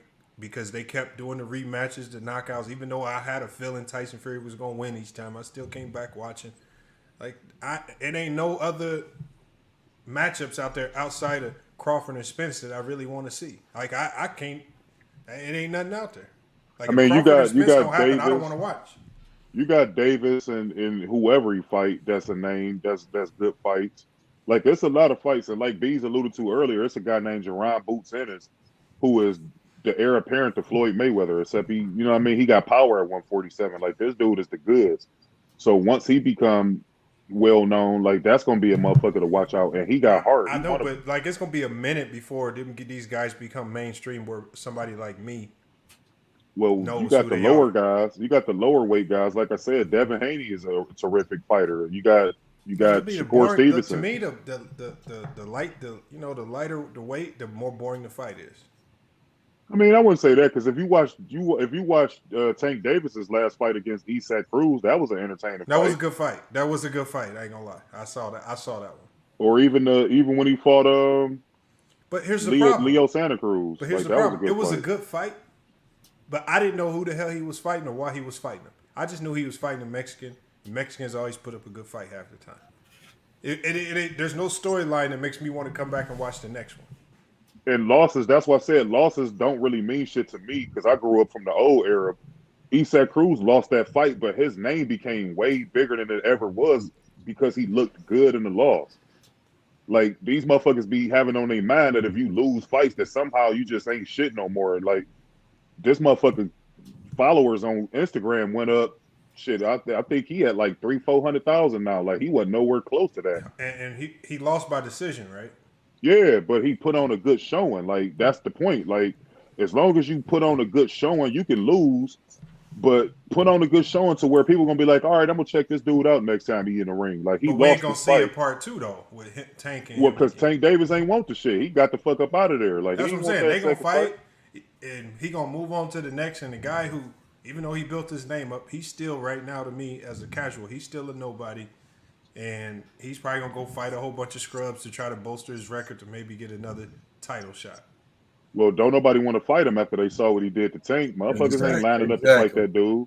Exactly. That's a high risk, low reward type of situation because 9 times out of 10, like he was supposed to fight Ryan Garcia, who was a big name. Ryan Garcia ain't want no parts of that motherfucker, man. After seeing that, even in the loss. But you know what? That's all a part of the game, bro. Floyd had to go through it. Shane ducked him. Everybody ducked him. Oscar ducked him until it was time, bro. Right. You just got to do what you got to do, man. You got to bite the bullet until you get that one opportunity. When you get that one shot, don't put mom spaghetti on your sweater. You got to knock that motherfucker out. But see, that's good for the boxers, but for the fans watching, it's bad because it turns them off to the sport. Facts. That's the problem. Like right now, only time on the next pay-per-view I buy is gonna be Spence and Crawford. If that don't happen, I'm not interested. That's the problem right there to me. I have no names that I'm interested in because it's the casuals that's gonna make them the money. Right. If you get the casuals to buy the pay-per-view, you win it. That's all you need. People like but me see, in this era, I mean, your promotional banner, it only play a part. Like, you can self-promote. You got Instagram, you got Twitter, you got all these different outlets where you can promote yourself. A lot of these dudes don't have that personality, man. Like, Errol Spence's, he fought his way into a household name. But this motherfucker don't have that personality. And neither, especially not Crawford. Like, these dudes don't be on Instagram and all this shit, making videos and reaching out to the fans and interacting with people to become household names. Like, they just fight and go home and do whatever it is they do. Like Floyd Mayweather, people hate him, but he had a glaring personality where motherfuckers wanted to tune in to see him lose. He created a monster, so to speak. Like, he made himself a bad guy. And he used the Mexican fan base to do it. He used to go in there with sombreros. He would always fight on Cinco de Mayo, which is a Mexican holiday. So like smart. he had the personality to become a household name more so than his fighting style, because aesthetically he ain't the most pleasing guy to watch. But people got to ask, why do people watch him and tune in to him so much? It's because of what he did when he was Money Mayweather. This nigga was the boogeyman in boxing at one point. And he had the personality, he had the cachet to draw in fans to want to tune in to watch him. Like, these dudes in this era don't have that. Like, there's a fighter out there, but they also want to see him lose, though, bro. Broner?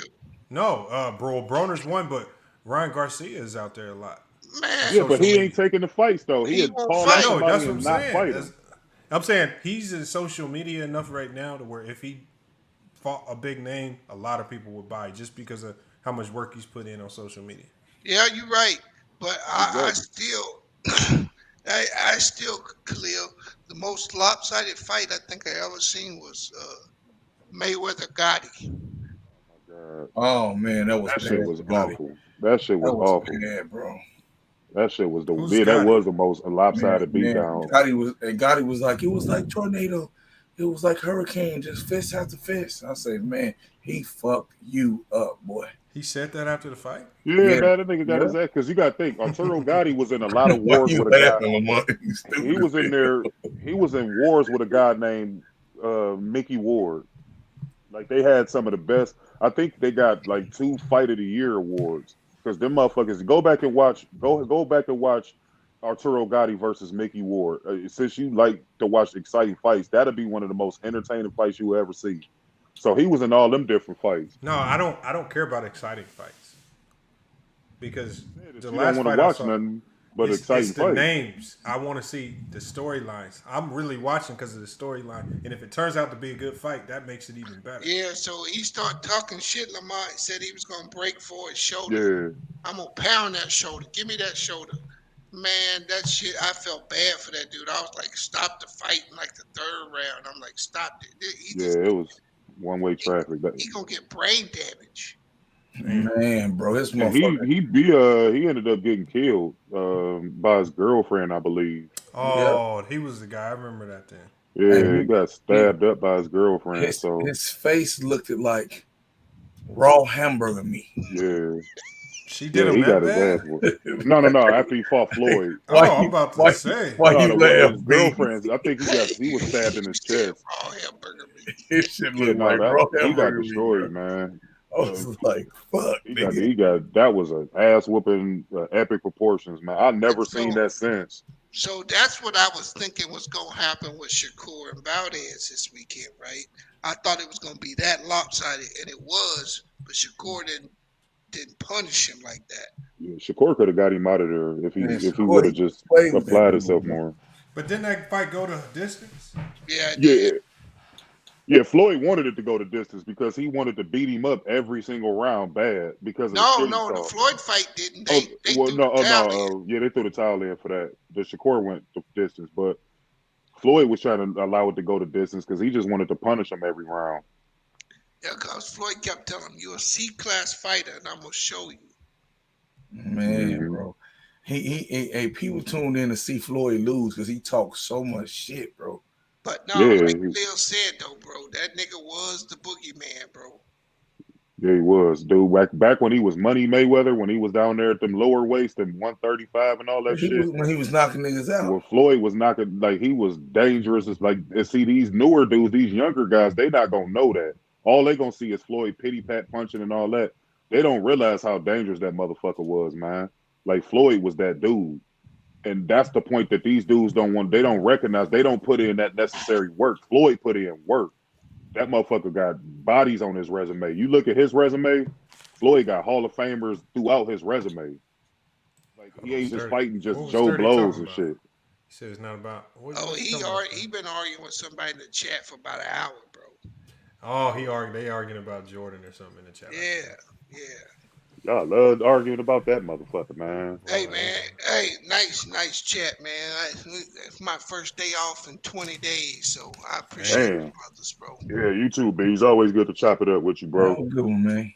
Yeah, man. All right, y'all. All right, Lamont, thanks for having me on. All right, Weezy Bag, man. Hey, no doubt. Keep doing your thing on your channel, man. You be frying them up on there, man. That should be comedy.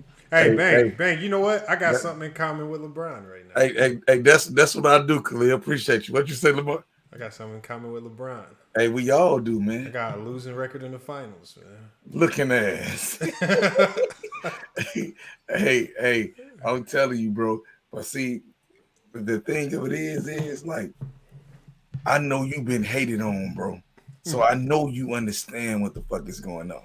What you mean? With what? As far as other YouTubers hating on you. Oh, yeah. Yeah. There's certain things like if you cracking jokes, but the one thing I don't like is when people start trying to talk about you buying subs and literally all you got to do is sit back and watch the growth of somebody's platform. Like this shit didn't happen overnight. Like this is consistent grinding every day doing these lives. People don't be understanding this take up time. You be not getting as much sleep as you want to get. You got to come up with ideas.